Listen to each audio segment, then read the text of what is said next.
Hello, this is Storybooks channel. New videos are posted every day. Subscribe and click the bell. Hey, wait. You didn't miss a thing.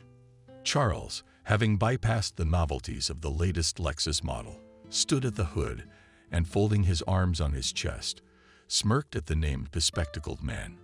He was about to leave with a bucket of brushes and rags. There were other autos waiting for him, but he came back, stood next to Charles, and looked at the shining clean surfaces of the car. It was a simple budget car wash that the golden boy of the school had stopped by for the sole reason of noticing and recognizing his 11th grade roommate. James Pry whistled, realizing that the rumors were not lying. This nerd really is a black job. That's the kind of poor person he is. And now, standing next to someone Charles couldn't stand, enjoyed every moment of it, because James hadn't humiliated him like that yet. And moreover, now it was possible to show off in front of Diana, his girlfriend from the parallel class, who sat on the passenger seat, the front, living on gum, and with a sneer, looking at the scene playing out in front of her. What a miss. With those words, Charles lifted his foot and soles and swiped while sweat, leaving a muddy trail behind him. 3 is better, and laughed that smartest start to his career. But nothing about the weather will get you a diploma. Look, the cleaner of entrances and basements will give lie down. A head taller, twice as skinny, blonde freckles, and literally on the pitiful kin, collected clothes. James stood, lowering his head and looking at his dirty stain. It wasn't the first time he'd been humiliated, and it certainly wouldn't be the last. And it wasn't just that since the 4th grade the kid had been known as an upstart, who always had his homework ready, who always rushed to the blackboard himself, who is the first in everything from tests to Olympiads. You'd think he'd be the first, but he gave everyone the heat, and if you had to run or climb a rope, maybe all this would have been tolerated at school if James hadn't been a subhuman, and at least communicated humanely. But he didn't. He'd never cheat. He didn't belong to any company, didn't court girls, didn't say much about himself. High school students said that he had some kind of syndrome, like a human genius, like an asshole was born by quitting. It was known that he ate at the school cafeteria on benefits, and he lived in a bedroom community, in a 5-story building on the verge of emergency, in the company of his mother, a drunkard, and his grandfather, an old professor of some university, who in his old age had gone mad and could only talk about his disciplines with others, and constantly forced his grandson to study. In short, the background did not contribute to popularity. Guys from those who keep in fear at the door. Other schoolchildren were quickly recognized in the possession of easy prey. But there was another problem. He was virtually unresponsive, and no matter what they did to him, teased. Poured glue in his briefcase, he was silent, even once beaten. So he just fell down, covering his head and stomach from the blows, curled up, as if some kind of animal in a ball. And they fell behind, because, well, how can you hit someone who purposely does not try to give back even in senior year? We've almost all lost interest. What can you take from a poor guy? All of them, but not Charles. And this excellent student, which either mothballs or wormwood, was like a bone across his throat. What are you looking at? Charles shouted at the blonde and pushed him in the shoulder. Not too hard. James suddenly turned sharply, and his gaze was so prickly, so hard that Charles Ross closed his eyes, and the smile slid off his face. A thought flashed through my brain that it happens. You tease a beast, but it tolerates it, and then it will rush in and snatch something off it. That's a problem. Another car wash worker came up to them, a grown man, and for some reason with a wrench in his hand. No, Charles replied with a smile. It's fine. James, meanwhile, silently picked up a rag and began to clean up the footprint. The final exams were approaching, and there was no time for squabbling. Charles, of course, bragged that he had seen a bespectacled man working at the car wash. That was wrong. When everyone was sitting at the table in the canteen, suddenly a girl, the daughter of the school principal, said, "She has a big, smart girl, a beauty, whom parents promised to send to study in Cambridge. James for grandfather for the medicine works. He's completely out of his mind, survived, and had a second stroke. And that's as far as I'm concerned. Charles shrugged. He's the son of a businessman. He had no doubt he'd do well in life. His mother would be paid, and a prestigious university would take him into business. The young man felt himself a king and did not think how it was possible to exist differently than people of his circle and those who were worse off. He considered the weak to be idiots who couldn't adapt to reality, which meant they belonged at the bottom of the hierarchical ladder among the servants and punching bags. Like James, you've heard of the law of the boomerang. The girl bowed her head. You reap what you sow. You reap what you reap. What? I gave him the job. Then and now. Don't be like that. He waved his hands in the air, unable to find the words. Final exams. That was the force that seemed to be the only thing that could possibly break the long-standing enmity and make him forget about his personally invented regular occupation of choosing how to humiliate, insult, hit harder, even if not physically, the one who simply by the mere fact of his existence on Earth pisses him off. Yeah, what's his name? James rolled his eyes at Charles. It was already late in the evening, when his classmates, of course, admitted by rank into his circle, were celebrating the graduation. Yeah, who named him that? Grandfather must have chuckled at Mason, Charles' constant companion in all his adventures. He wanted a piece of his successful, beautiful life somehow. Where do you think he'll go? Asked in a thin voice Sophia Rotten blonde father, who owned a high-end grocery store and has no idea. He'll probably become homeless. His house is going up for condemnation, for the likes of them to live in. Some crooks are gonna scam him. We've heard of them finding a new apartment and offering to trade it for a bargain, double it themselves. The guy angrily kicked a pebble on the road. Everyone was walking along the embankment, admiring how pleasure boats were gliding along the river surface. They were going for a ride on one themselves. And James, indeed, disappeared from everyone's radar after graduation. His house was really dispersed, then demolished, and the structure was leveled to the ground former, once cozy yard for residents, where earlier in the spring all drowned in lilac bushes and grew on this place shopping center, noisy, expensive. Charles entered the Faculty of Economics in the most prestigious university in the city, and of course, not for a budget place struggled, but for a paid one, thanks to his father. In general, life seemed to the young man a holiday. He received his diploma, and his father, of course, took him into the business. And that was trucking. He bought his son an apartment in an elite new building.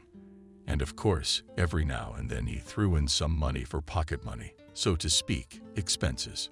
Charles lived like that until he was 28, and then it was like something in the universe broke. It all started when his father called him and his mother Adriana in the hotel and confessed that he was practically bankrupt because the competitors, seeing the unfair game, were attacking, and he, trying to save the business and somehow earn money, took loans from serious and dangerous people. But it did not work out with the new business, and now we have to sell off the fleet because on interest. Are we beggars? Adriana, who hadn't worked a day since Charles was born and who didn't see herself as anything other than a socialite, clutched at her heart. No, of course not. Remember how we started out, honey. We started out as families, we collectively. We sat in boxes for weeks. But we made it out, yeah. Out of life, by the way. Ended with a hint that in recent years, oh how late, how too late, Jacob realized, from pampering the family himself in this burn, what could have been done. They were used to the good life even too much. The son, though he learned, though he went into business, it took him. He didn't want to work like that. Daddy, give me a bigger salary. But he didn't want to get into the business himself. So it turned out that with all the wealth there was no piece of harmony and a lot of things were not in the house. One day Jacob looked into the workshop he kept small for the car fleet, saw how one driver was fixing cars at once, and next to his son, a kid was spinning around, giving tools. Jacob thought then, that's lucky. A man is growing up. Someone's heart has been sewn up lately. Jacob the man did not even want to think about how quickly his son and his wife is property. What's left, they'll spend on their own wants. Pro-eat will spend, hoping, apparently, that the Jenny to them, or something, should appear and give everything. Dad, but you do something, don't you? Charles waved his hands. And Dad, give me some money. We're going to a club with some friends. I can't be a pauper, can I? What happened next was sad. Look, but predictable and inevitable. The business was completely gone.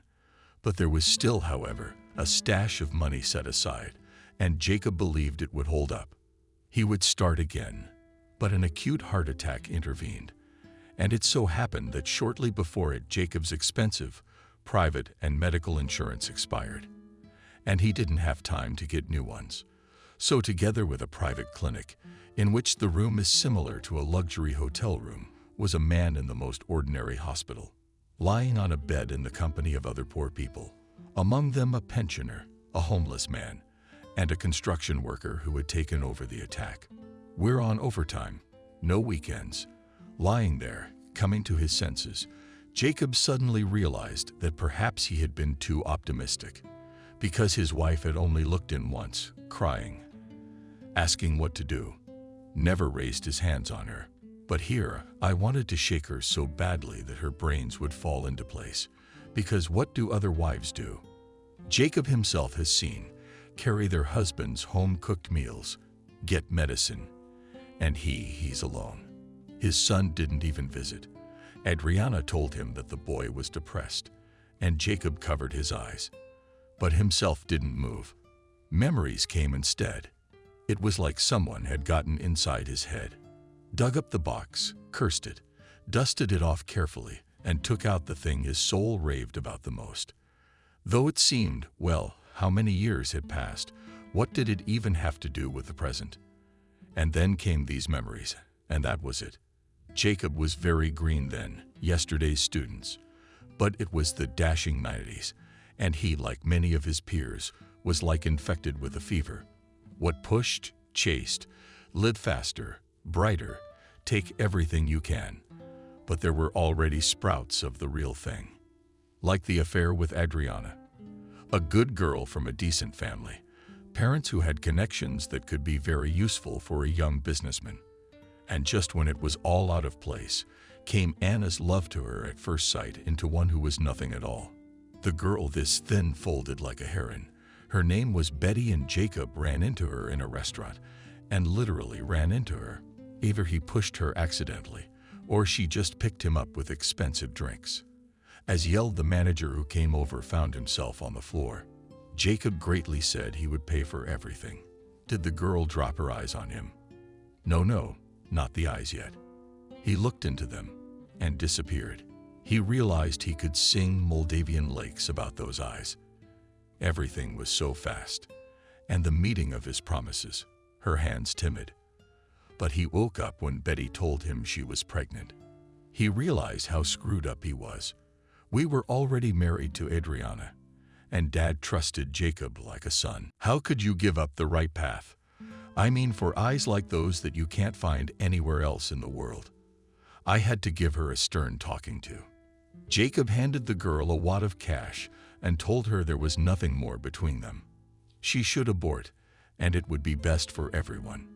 He remembered well how thin, snotty fingers had caught him by the hem of his jacket, how she begged him not to leave, said she had nowhere else to go, and that her family had shamed her like that and wouldn't take her back.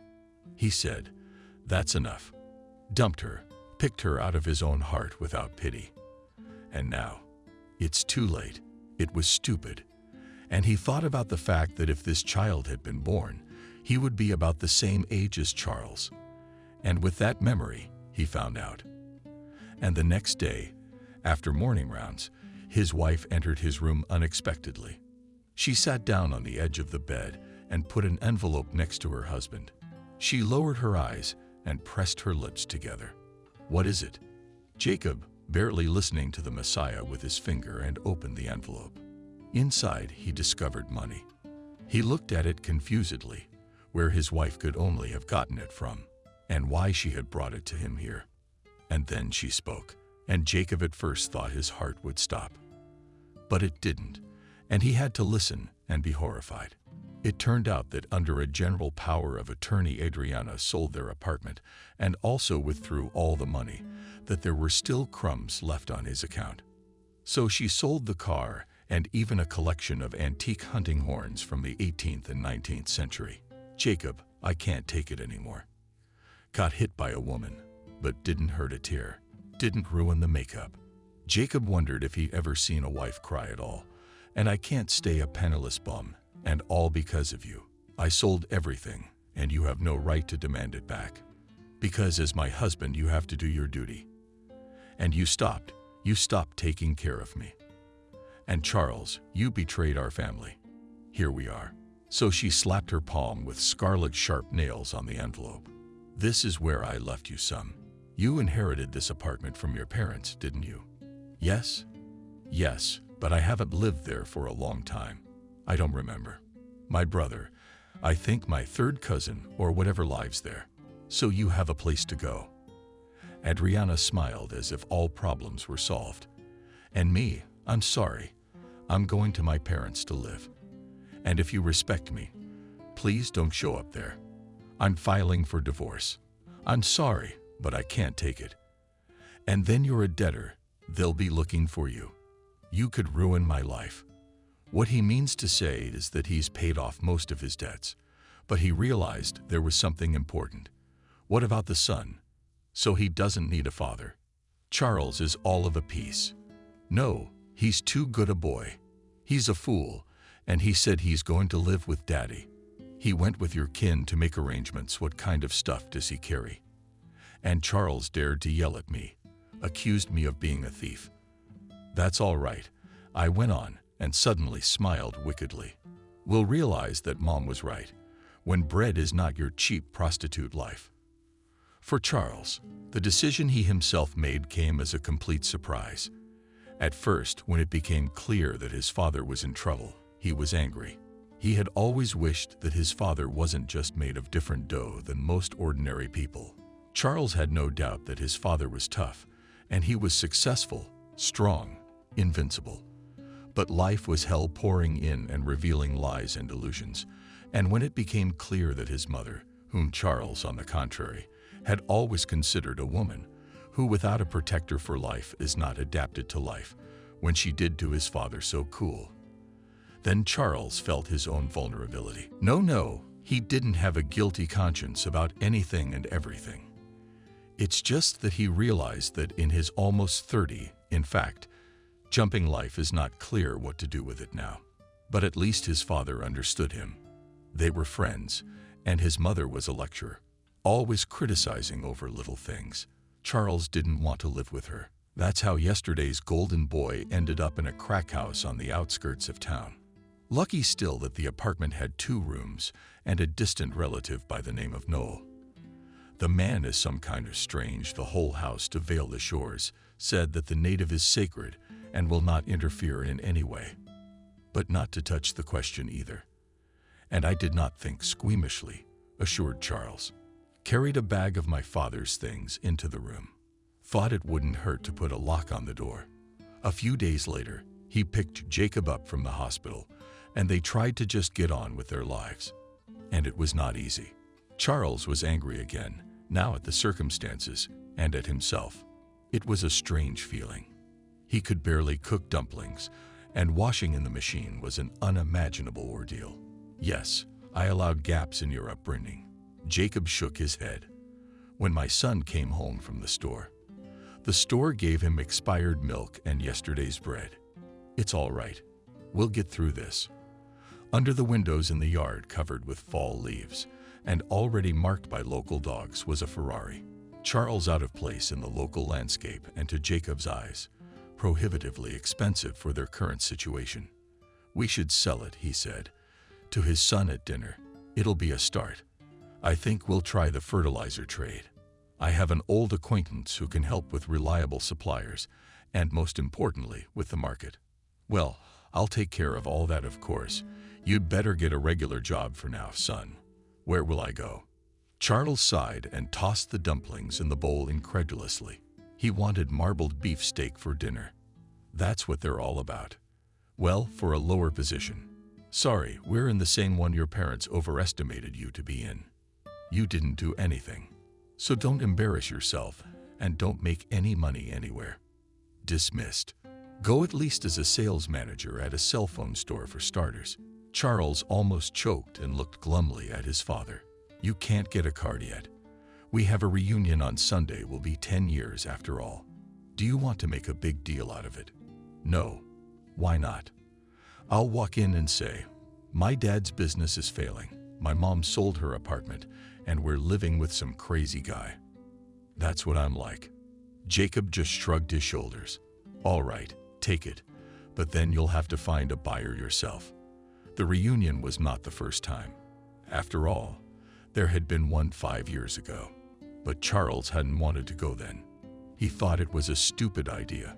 He'd lost touch with his former acquaintances, except for Mason, a few years ago.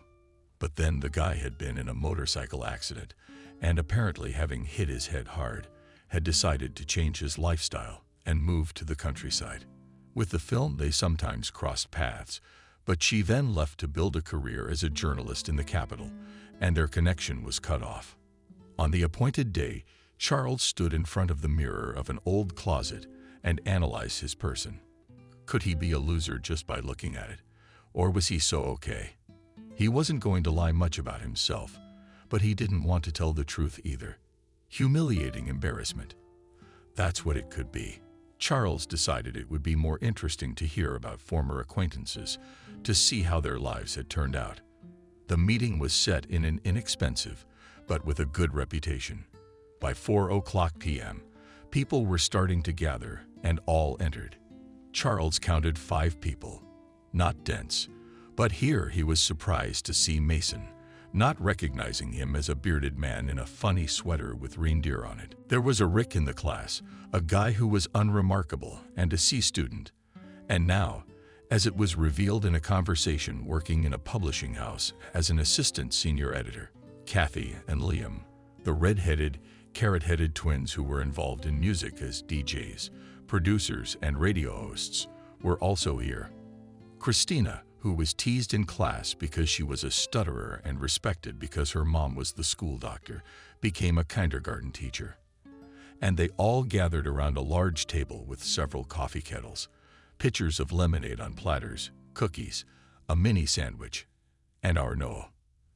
They reminisced about the old days. They bragged about their successes. Charles managed to maneuver and tell himself some of the truth, leaving out a tidy bit of the current misfortune. Oh, look, suddenly for the first time Christina interrupted the conversation and poked her finger in the window. And who is that? From the window behind the graduates of the hall, well viewed the parking lot in front of the cafe. And now a strange cortege stopped there. 3 black foreign cars with tinted windows, on each of which were fixed some flags. So it looks like everyone's here, Mason said.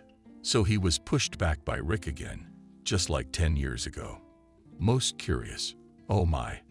It's from the shadow of the heat, people. Who's there? We're here. Well, the cars, the flags, the manager. This state is small, insular, and terribly closed until recently from the outside world. They just recently started sending their representatives of the business elite, diplomats, scientists around the world, establishing ties, so to speak, getting rich. They've recently found something there, and they're concerned. Oh, wait, they're coming this way, said the last appendix with such a gasp Rick, as if he had a personal UFO coming in for a landing. Well, no, you can imagine. We can't get through to them. We catch them in all countries to collect material for books, and they're wandering around our city like they're at home. I'm sorry. I jumped up and got out of the table. Somebody's legs were crushing me. And then the door to the hall opened. On the threshold stood a tall young man with blonde hair and such piercingly blue bright eyes that they seemed not real. He was dressed in a 3-piece suit, which, as our eye could tell, Charles was clearly tailor-made. On the shoulders of the named guest of the class reunion, a smoke and gray cape was carelessly but tastefully thrown on, or rather a strange cape, reminiscent of those cloaks worn by 19th century cavaliers. Just the data. The detail of the closet was shortened and profusely decorated with silver and embroidery. The mysterious guest, with a melancholy look, looked around the assembly, and then raised his hand, snapped his fingers, and someone spoke in a foreign language, and those who were behind him. Some gloomy types of closets, the kind of obviously security guards, stepped back with a slight bow. The doors closed, and the guest stepped forward. "Here we go," he said quietly. "Wait a minute. What?" James was the first to come to his senses. Rick smiled and nodded. "James, are you?" Mason opened his mouth and stood up as well. "What's so different?" He grinned at the man who, to Charles' impression, could not possibly be a past person. The persecuted, bespectacled, nerdy, unhappy man. And at the same time, it was definitely him. Then everyone started talking, greeting. Then there were handshakes, and Rick, being the most daring, even went for a hug. And he succeeded. "Yes, there's a few of us here," James said, walking to the table and sitting down on the empty seats. "It's good that the most important people are here." He joked, and everyone smiled at the look in his eyes as he said the last words. Suddenly lingering on Charles. "It's weird. It's not good lingering. Hey, how are you?" Christina's always been awfully straightforward. "Wait a minute. What? Are you working for a diplomat?" Not exactly. This is more of a private visit," replied James. No. Raised a finger at Rick. "Spit out who and what you are now, bursting with all that is either right or the last idiot on earth is you. You're wearing their national cape. What does that even mean?" James took a breath of air, sort of leaned in modestly, and explained thickly. It turned out that he was just passing through town, or more accurately, passing through. It turned out that over the years he had somehow managed to move, and not just anywhere. And as Rick had time to explain to the audience in one of the most closed to the outside world island states, you something agonized, and then work got citizenship. The red-headed Kathy demanded an explanation. "Well, you could say that, but it's a long story, and we're in no hurry," insisted Rick, and so vigorously put the cup with tea on the table that, spilling the contents, James told those sparingly enough that he moved to these distant and located territorially almost on the equator of the islands. Indeed, at first for work, and then he got his citizenship and stayed here. "You're not lying." "Well, things happen in the world," James shrugged. "Yeah, that's the way it is. I didn't tell you. You can't get citizenship at all." I'm rounding my eyes. "Rick, only for special service to his." Rick gave James a very strange look for some reason.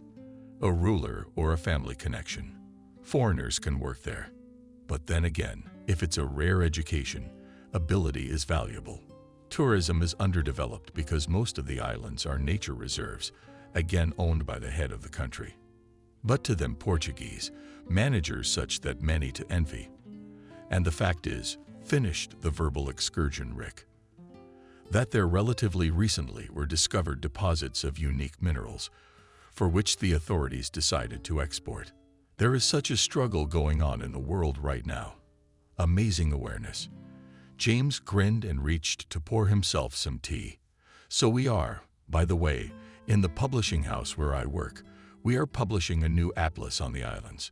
So we're preparing a chapter, looking for any of your people and trying to get some first-hand materials. By the way, I tried to get through to your ambassador at the book exhibition in Madrid. And nothing." Of course, Rick's obviously boiling with excitement, because just go ahead. There must be a good reason. And we're small people. I'm sorry, and you're going about your business like a comet, and you can't be caught. But now, I've caught you. Well, spill it. Can I get an exclusive interview, a local's commentary, so to speak, in the scrapbook? Well, for an old friend. Were you one of the rare ones who was with me? James said quietly and tapped his fingers lightly on the stairs. I can do a lot of things, but that was the one that changed the atmosphere because everyone here had something to remember.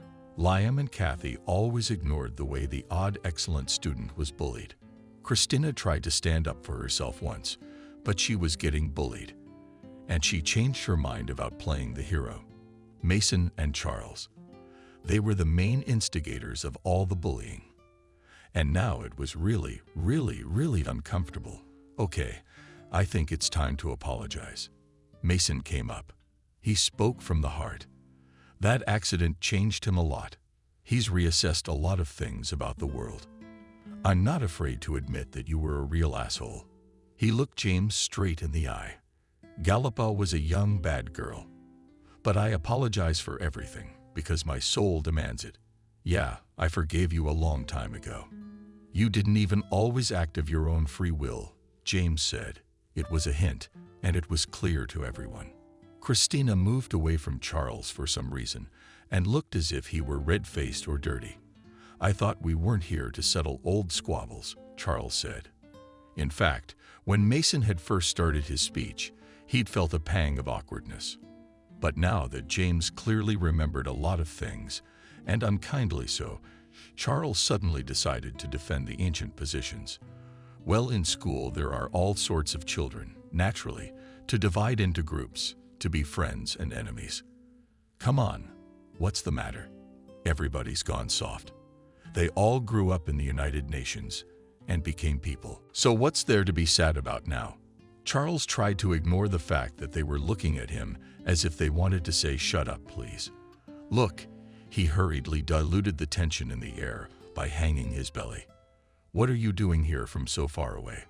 Did you fly all the way out here to meet us? Just a little off the beaten path. I was assigned a delicate matter. The blonde grinned. What about secrets? By the way, can you clearly say who you work for? Again, impudently cut into the conversation Clara. Well, it's really hard to explain. But simply put, I'm on the High Council. Rick, who decided to go for the throat washing, choked and coughed. Wow, so that's how it works. You're like the Prime Minister and the head of the secret police at the same time. Now I'm gonna need your comments, man. We then translate the book into every language in the world, and millions of copies. Later, all except Charles, who left the meeting gloomier than a cloud, agreed that the conversation went on in a completely different direction.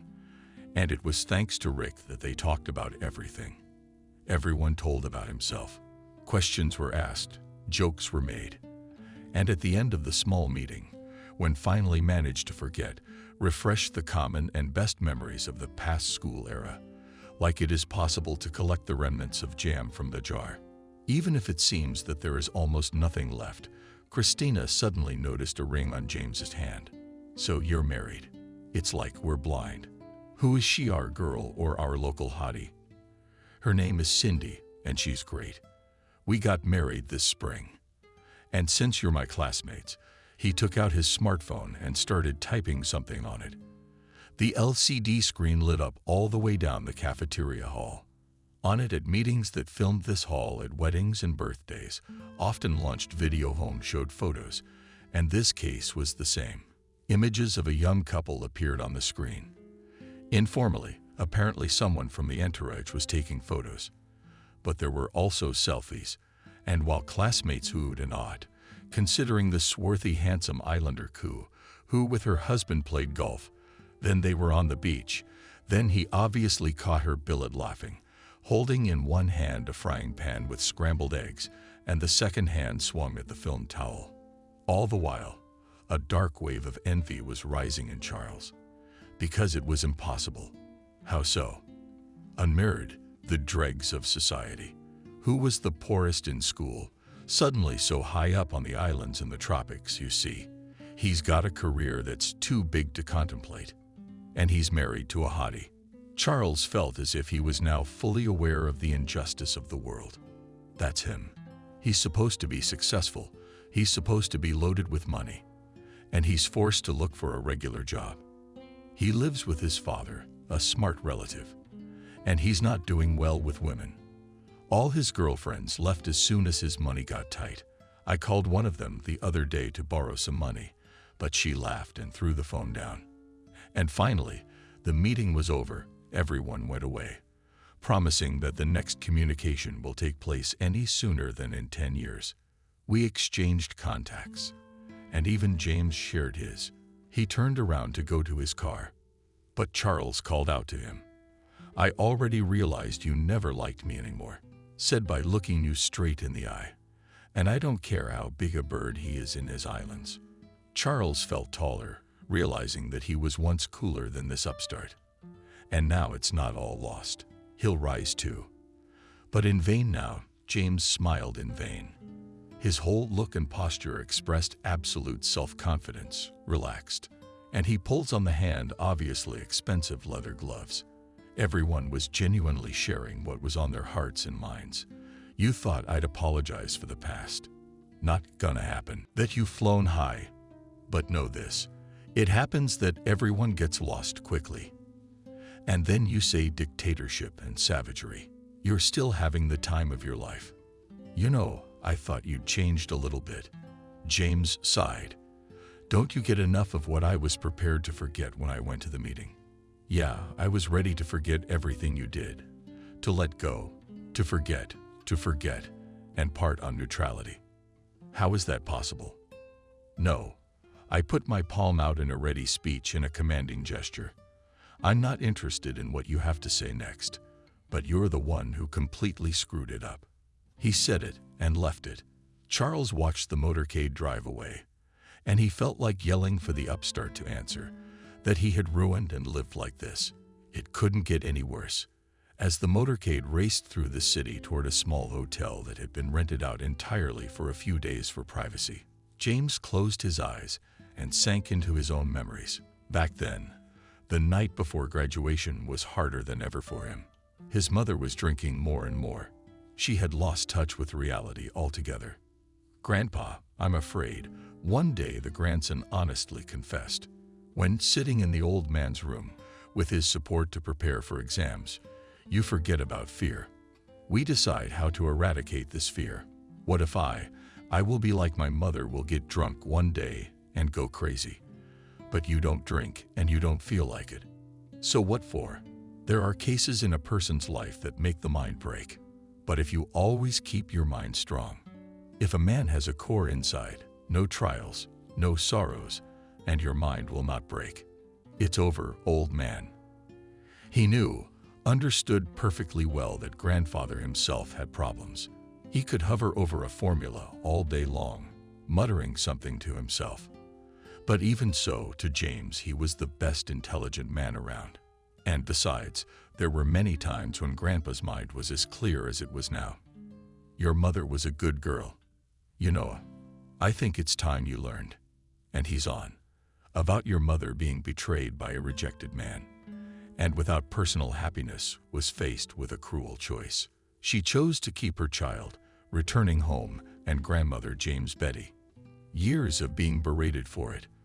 Forbade her to get a higher education because the child was born, and now she supposedly had no right to it. Betty worked at one place and another. She was fired for absenteeism and later for drinking. When James was 8 years old, he lost his grandmother. She passed away from a terminal illness. James' grandfather and Betty's father had tried to protect her, by the way, but for some inexplicable reason, Betty considered, only took her mother's opinion to heart. "I hate him." A young man's feelings for his father have fallen out. "Don't you dare." His grandfather told him sternly. "You should judge a person by their actions. Tell me, what did your father do that you hate him?" He chased Mom away, blurted out to the young man all his feelings for his father. "Don't you dare." He also told her to get rid of the baby. But a lot of couples break up, and it's not always pretty. I, for example, divorced my first wife.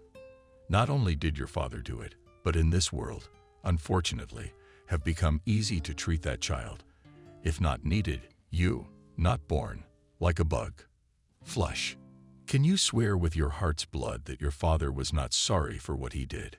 Do you think he didn't show up with a wedding ring for Mom and a teddy bear for you? Maybe he doesn't know you were born. Your mother went to the village to our distant relatives, then moved to the city so you could go to school here.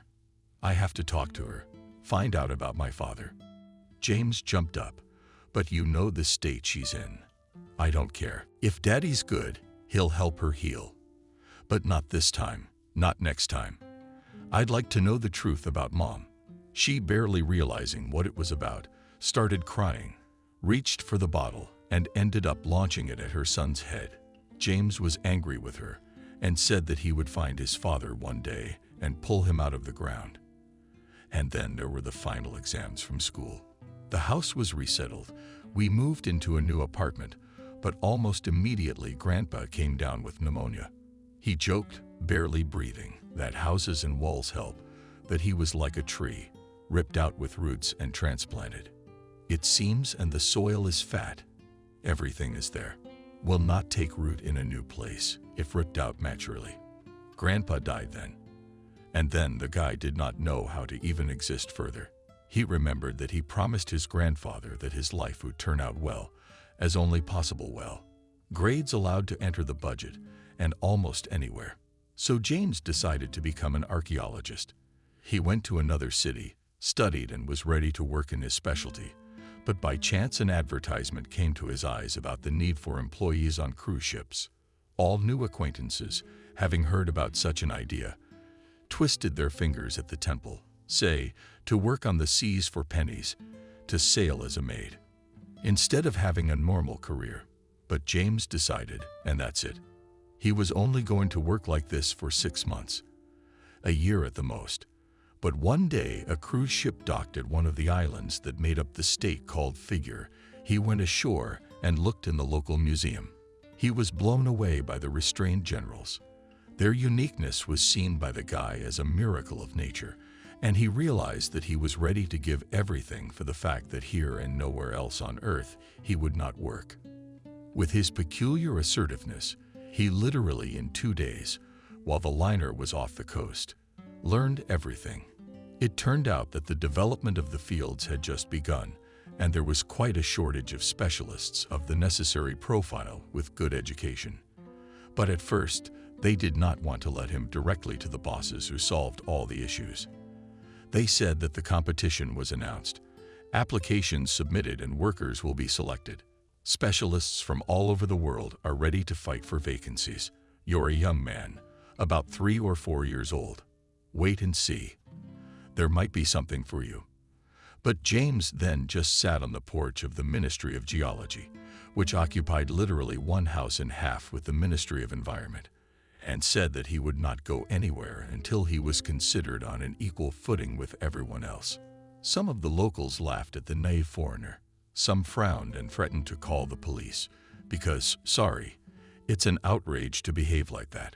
But before the last girl, Chernobyl came up to him, a bold beauty with huge golden rings and elegant glasses, and in a silk sundress with mottled parrots scattered on the green background. She asked him what was wrong. He answered honestly. Then she laughed and held out her hand, rising. "We need Ukrainians like that." The beauty led from James straight to the office of the minister, sat down, and said that this guy is fresh blood, which will help Alex to enter the international market with its generals, and stepped aside, brewed coffee for an in-depth conversation. Turns out she was the daughter of the local and the Minister of Geology. She was only 18. She was an art student at the local college and a volunteer with the Seacoast Conservation Club. She volunteered at an orphanage, studied at the School of Dance. In short, this girl was a hurricane. Bright not only in appearance, but also in disposition. Cheerful, upbeat. On the fast track, James obtained a work visa and quickly began to build a career. Thanks to the internet, he was able to continue his education remotely, consult with leading experts in his field from many corners of the world. And then one day there was an earthquake. It was not great, almost without destruction, but in the mountains, the largest island in Jersey was being mined for minerals. And there was a cliff. James and Cindy were there at that moment. They were trapped. The rescuers took 4 days to reach them and had no hope of finding them alive. And when they did, the whole little party was jubilant. The girl was alive, but James was on the edge because all those days he had been giving her their existing supplies of water and food and clean air from an emergency oxygen tank. That's how I realized what this man was like, and sympathy grew into true love. The ruler of the country, its permanent leader for more than 40 years, personally recognized the merits of the guy who became a hero and decided that such a man was worthy of much. He granted him citizenship, a place among his closest advisors, and blessed his marriage to his niece. And it turned out to be a complicated family. Her grandmother was a local priestess, and her mother was the wife of the Minister of Commerce. It seemed that everything in life had worked out in such a way that one could not wish for more. But there was something that kept James from enjoying the gifts of fate. It was the past. A beloved wife and people who had already become family. In fact, giving James and the greatest jewel he'd been deprived of since his grandfather's death. A family, and a family large and close-knit. They, of course, noticed something was wrong with him. And then one day they told him to go to his grandmother Laredo, using the only way she knew how to censure him. Told him that the future was where a long, happy life awaited him, closed off from James by what she called the blacks and parasites of the past. Those were, as grandmother clarified, thoughts, emotions, regrets, doubts, and resentments. She said he had to let it all go. But what should I do? He asked in confusion. And the old woman said that he had to decide for himself. Then James decided to consult his wife. She said that perhaps he should go to his homeland, see the people he used to know. Maybe he should try to find his father. James seriously thought about it and realized that this is exactly what he would do to close the past forever and enter a new life. The man contacted one of the best detective agencies, and they accomplished the impossible. They tracked down a man who years ago had almost 100% had a fatal affair with James' mother. And when his name was called, James was shocked, because anyone but no. Could this man really be his father? Jacob. When his son returned from the reunion, he tried to ask him about everything. The usual sibling curiosity. The son told us sternly that it was none of his business, and went straight to bed. He was gloomy for the next few days. All that his father got out of him was another complaint about his share, that everyone had settled down like people, and he was the only one who had fallen down. Jacob, I wanted to say that you can't say that. It's still good. Maybe even now there is a place to live, something to buy food with. But he just waved his hand. And a few days later, Jacob underwent an examination, and the doctor delicately, but still said, "You need expensive treatment." Jacob foresaw that the conversation with his son on this topic will not be easy, but he certainly didn't expect such a reaction. "You thought I'd sell my car because of your ailments." Hess curved his lips as they sat in the kitchen with a cup of tea. "No, Dad, there's free medicine, and you can get treatment, son. But I can't wait. Because if we spend all the money on diseases, we'll go to the world. Have you forgotten? You said it yourself. We have to start a business. I can't start it, son. I can barely walk to the store like an old man." "Well then, I'll run the business." He said, "I'll run the business." "Oh, son, when did you ever run a business? Tell me. I paid your salary and didn't ask you anything." "Turns out you shouldn't have. I think if you have everything, you'll grow up smart and grateful." Now I realize I was wrong. I see what's going on with this millionaire. His son went to a pizzeria and worked part-time at his father's expensive company. But he started at the bottom. School of life. Apparently, too much at once is like having a sweet tooth, and it's bad for you. Are you talking nonsense?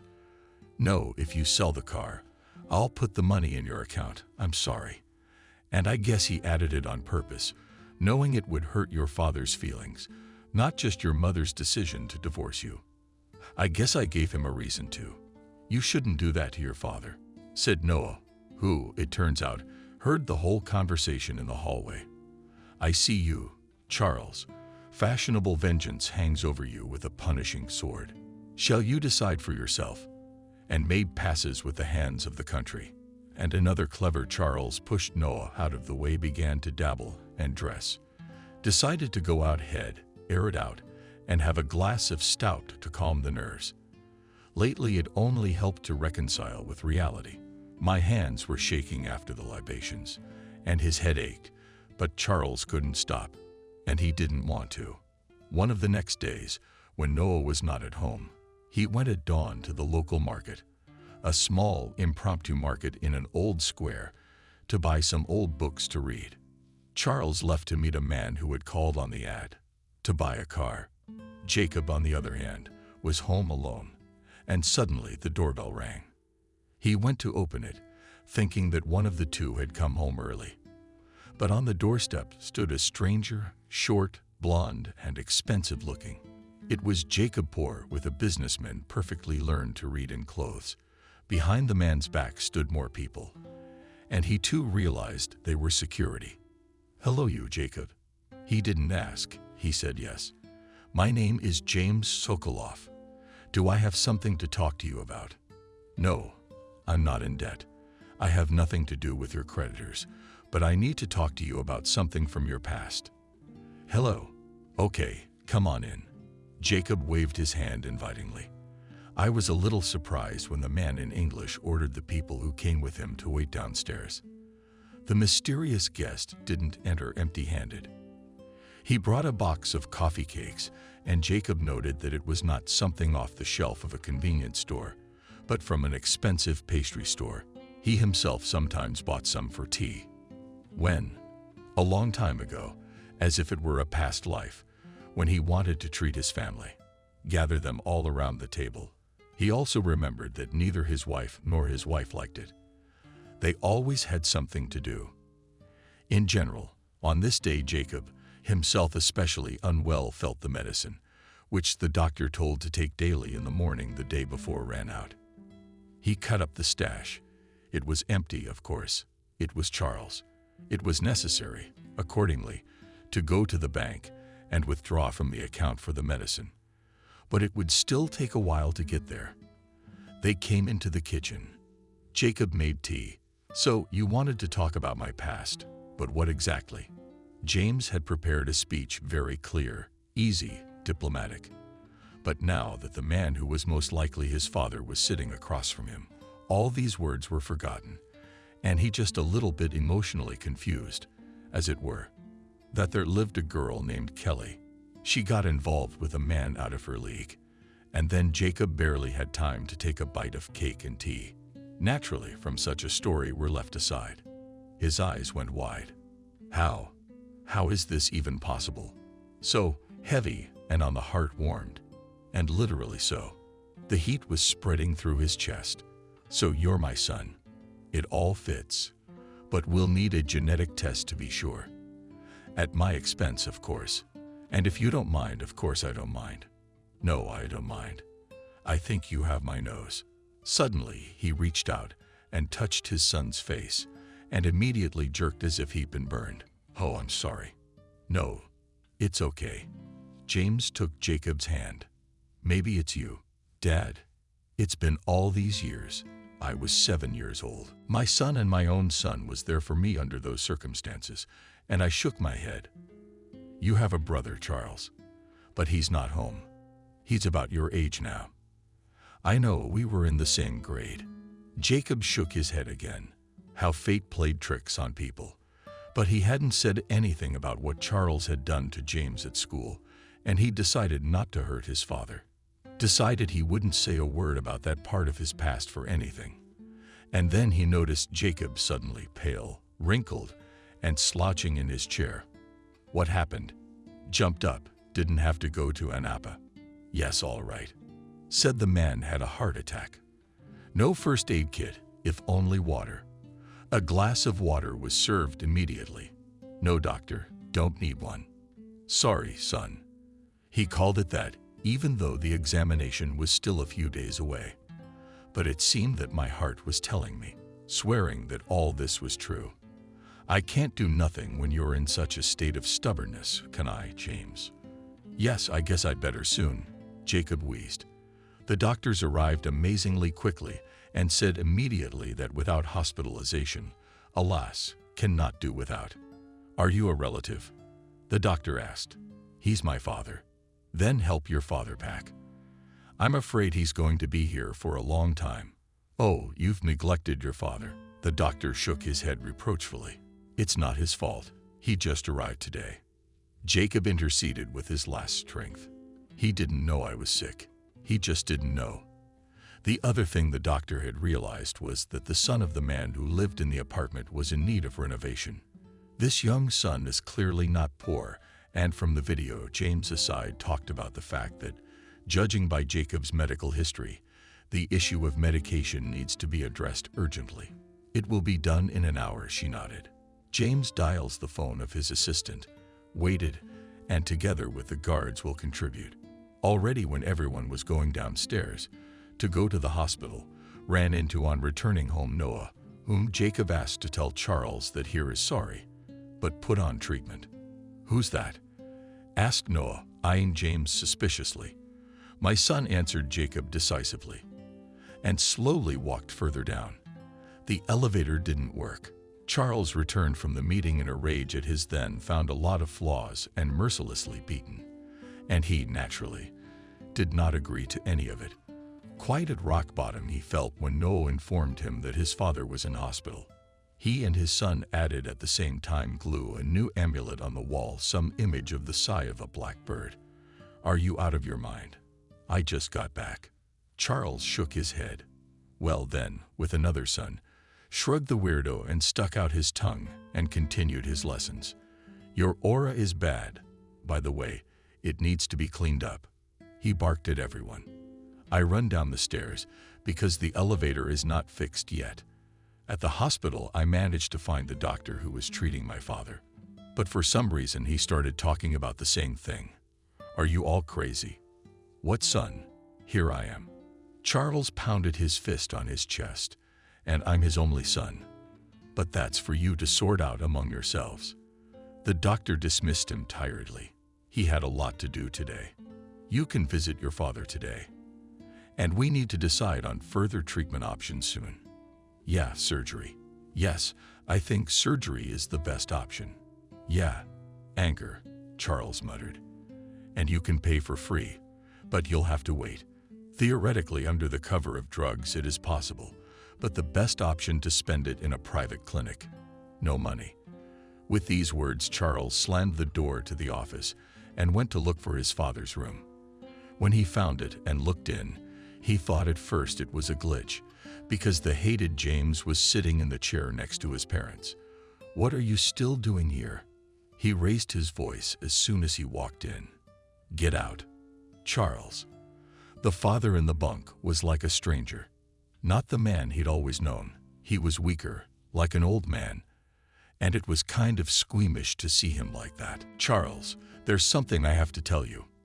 Well, you can tell me what's about to be discharged. Just get this one out. What the hell did he bring all that stuff for? Dad can't worry.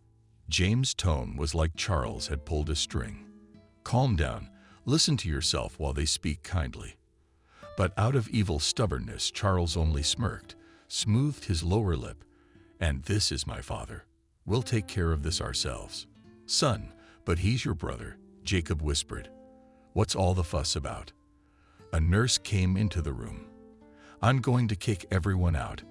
There are patients in here, by the way.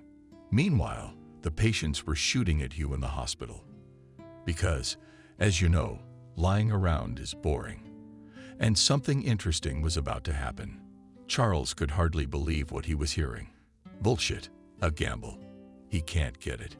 He's lying. Genetic testing won't lie. The result will be tomorrow, James said calmly. And I'm not going anywhere. By the way, I'm taking care of my father. Don't worry. The half smile cut into his self-esteem. Pride of Charles. When the masks are on, I'll cover all treatment costs. We won't accept anything from you. Making a final argument based on nothing more than my own opinion, naturally. We don't want anything from you. Son, why are you doing this? He's your brother. Yeah, brother. And you cheated on your mother. I'm not saying it wasn't my fault, whispered Jacob, who didn't feel good about the whole conversation. It just happened. But I realized later how wrong I was to leave anything behind. It was wrong. It was cruel. And James forgiving me and finding me is a miracle. He's my son, and he wants to help. Charles, come on. I get it. You're angry for some reason. Why? I thought you were in the same class. Charles just went as red as a tomato and burst into a violent speech about what he really thought always nerdy upstarts poor classmates, and these were not nice, cruel words. No, I won't accept help, and I'd rather have no father at all than for myself. I'll take the money. James finished his speech. James got up from the table and slowly stepped toward Charles. He only had time to read in his eyes that he had overreacted. The next moment, Charles was blown out into the hallway. But in fact, he was taken out by the kindness there delicately. So, silently, painfully grasped his shoulder, quietly said again, reinforcing the eye contact, "Keep in mind, you're only safe because your father wouldn't approve. But remember, I will not allow myself to bully him. Do you understand me?" "Yes. You live like this, you've seen a lot, and then you see this." That was Dr. Jacob. He came in about 5 minutes ago and was standing in the hallway. He needed to talk to one of his patients, and just so happened to hear everything. So you gave the doctor a stern look at Charles. "You'd better leave, unless you want your father to have a heart attack from the stress. I'll help you find the door. You take it easy. This is a hospital. Turn to Layden, and let's talk about what we can do to help." Jacob and the treatment will be long and difficult. At the same time, one of James' aides drove up to the hospital. The necessary medicines were bought, and from that very day, Jacob received all the necessary treatment. And as it happened, he recovered sharply. The need for surgery was still looming on the horizon, but it could be postponed. The next day, the lab results came back. The familial connection was confirmed. Charles left the hospital, came home, and started drinking. He just didn't understand what was happening to his life or what to do about it. You know, ideally, your father should take a vacation somewhere on the seaside, cautiously advised the doctor. Speaking once again, James, it was already clear that he was a wealthy man. And so Jack, as the doctor was called, could safely recommend the best for his patient. Just, not a couple of weeks, but a couple of months at least. After a little thought, James answered. He would have a medical escort on the flight. Goody. The doctor grinned. Jacob had been lucky. And at first it seemed that with a son like Charles and a wife who brought the news of the divorce directly to the hospital. I mean, it was really bad. And you'll give us all the recommendations. I will. Jack nodded and added, "Be careful. I don't want to pry. But if I get the chance, in general, try to provide father favorable emotional background, the state of the nervous system. It means a lot in his case. Jacob, it is news that he was shown a vacation by the sea, and he may have taken joyfully and shocked at the same time. While he was in business, he hardly ever allowed himself a vacation. What vacations and seas? All in labor for the capitals. For the family." He agreed, but he also tried to talk about Charles. "You're brothers, aren't you?" "Yes, we were in the past. But maybe we can reconcile. I'd like that myself. In my family, they say it's as dangerous to keep an evil memory close to your heart as a snake around your neck. I'll try. I'll talk to Charles and tell him we can have another chance." As in kindred spirits, now that things have changed, he sighs, and if he agrees, let him fly with us. Maybe the change of place will help him change. If everything works out, I'll help him with his job too. Same place. At first, Charles didn't want to talk to his brother about anything. To him, the appearance of James in this capacity seemed to him the most cruel mockery of fate imaginable. But his stubbornness was slowly failing, especially since the house had run out of alcohol. The fact was that another insufferable relative of Noah had simply poured it all down the sink while Charles slept, and then left the apartment and locked the door, so it couldn't be opened from the inside. Then he called Charles awake and through the door shouted to him that he was doing everything for his good, that there was a stock of food at home, light, water was also available. So please sit and think, asked Noah, who collected a little bit of Jidkov, and for a couple of days moved to an acquaintance.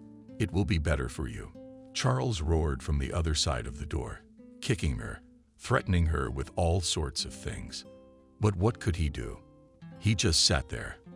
That's how Noah got off the booze. I was horrified to see what my father was doing in the hospital, and I felt bad for him. James, brother, it turns out. The anger was less, but the irritation remained. And then the brother called and said they needed to talk and told him that his father and their father were doing much better. Charles listened and suddenly found a grain of truth in what he had said. After all, he himself had said at the meeting that the feuds of youth were nonsense, teenage nonsense. And now, when a helping hand was offered, when it was possible to live again, Charles realized that he would not forgive himself if he missed such a chance. After all, he was under no obligation to make up for James with brotherly love, but simply to be kin, for making his father well, for helping him with money and business work. And why not? Alstein met people from other latitudes of the planet unusual and sultry, even for his weather climate. It seemed that the sun brooded and spilled into oceans onto the earth. Finding peace and thought could only be found indoors under the cover of air conditioners. James put the relatives in a small villa overlooking the ocean and naturally provided everything, so that they could feel no worse than tourists coming to these islands for a vacation. Jacob quickly recovered. It was the climate, because the heat began to subside after a couple of days. High-class treatment, as well as, of course, positive emotions. James would have been happy to spend more time with his family, but he could not wait for business, and he was working long hours. Numerous boisterous relatives on his wife's side took the news that he had found a father and brother. Positively, they were cordial, welcoming, and open to new family members. Jacob took a great liking to his sister-in-law. She was amazingly respectful of her husband's father, and even impressed him with some knowledge of Russian. She could say bon appetit, good evening, and a great day for the beach. In general, happiness came over Jacob suddenly, and he could not believe it. Could life really change like that? Charles. He socialized quietly with him, but shied away from keeping his brother and father company on excursions. He enjoyed all the benefits from James, was amazed that, it turns out, he was willing to give him a job.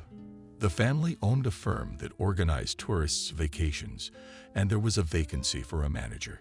Charles hinted about his business. James said that it was more complicated, but that it was something that could be worked out. Perhaps it would have to do with construction. The island was experiencing a boom in the construction of new homes. Its infrastructure was being developed. But it wasn't all smooth sailing, according to Charles. He'd seen his brother succeed, and even against the background of Charles' own recently luxurious life, it seemed too much. Why was that? As James, coming from down under, was such an honor. You see, in a couple of months, there will be a reception at their ruler, and there will be awarded for services to a small abstract state. And you can even bring your family. Charles saw how good his brother's wife was and almost choked on his morning tea when she joked that her husband loved her alone for the time being. But according to their customs, it was possible to have a second wife. And if James wanted one, he would have to submit to her. That was over the top. Charles was torn between two shores. He was sick of his brother, and he realized that without him he'd have to live without money again. But no. And one day when Charles was bent over the island and in such a disgusting mood, some man came up to him in a shopping center, looking like a native of Europe, and said that he knew who Brother Charles was and knew that things were not smooth between them. He had a business proposition to make and said he had a quiet place to meet. Charles didn't understand what was going on, but decided to find out. He found the same man in a small cafe on the island, and they talked. It turned out that this man, who called himself John Smith, represents the interests of a large corporation, and she was interested in getting rare minerals that she only mines on these islands. John said that these minerals, even in small quantities that would fit in his pocket, cost $1 million, and they are too rare to export. The authorities have been saving it for themselves and want to create some technology. Is it related to energy production or something else? Charles didn't understand. Jones said there was no point in getting into those details. But what really matters, he made Charles a business proposition. You as a brother, 2 people in the country will not be particularly scrutinized at the border. Take a ticket to London. Our man will meet you there. And this is what we can offer you for a handful of these stones. He held out a sheet of paper on which was written an astronomical sum. Charles tensed. This offer was clearly dangerous. But what if it was that simple, really? He was told that these minerals would be handed over already at the airport. Then he would only have to go through customs with them literally in his pocket or in his hand luggage. Put it in, and that's it. What if he gets caught for it?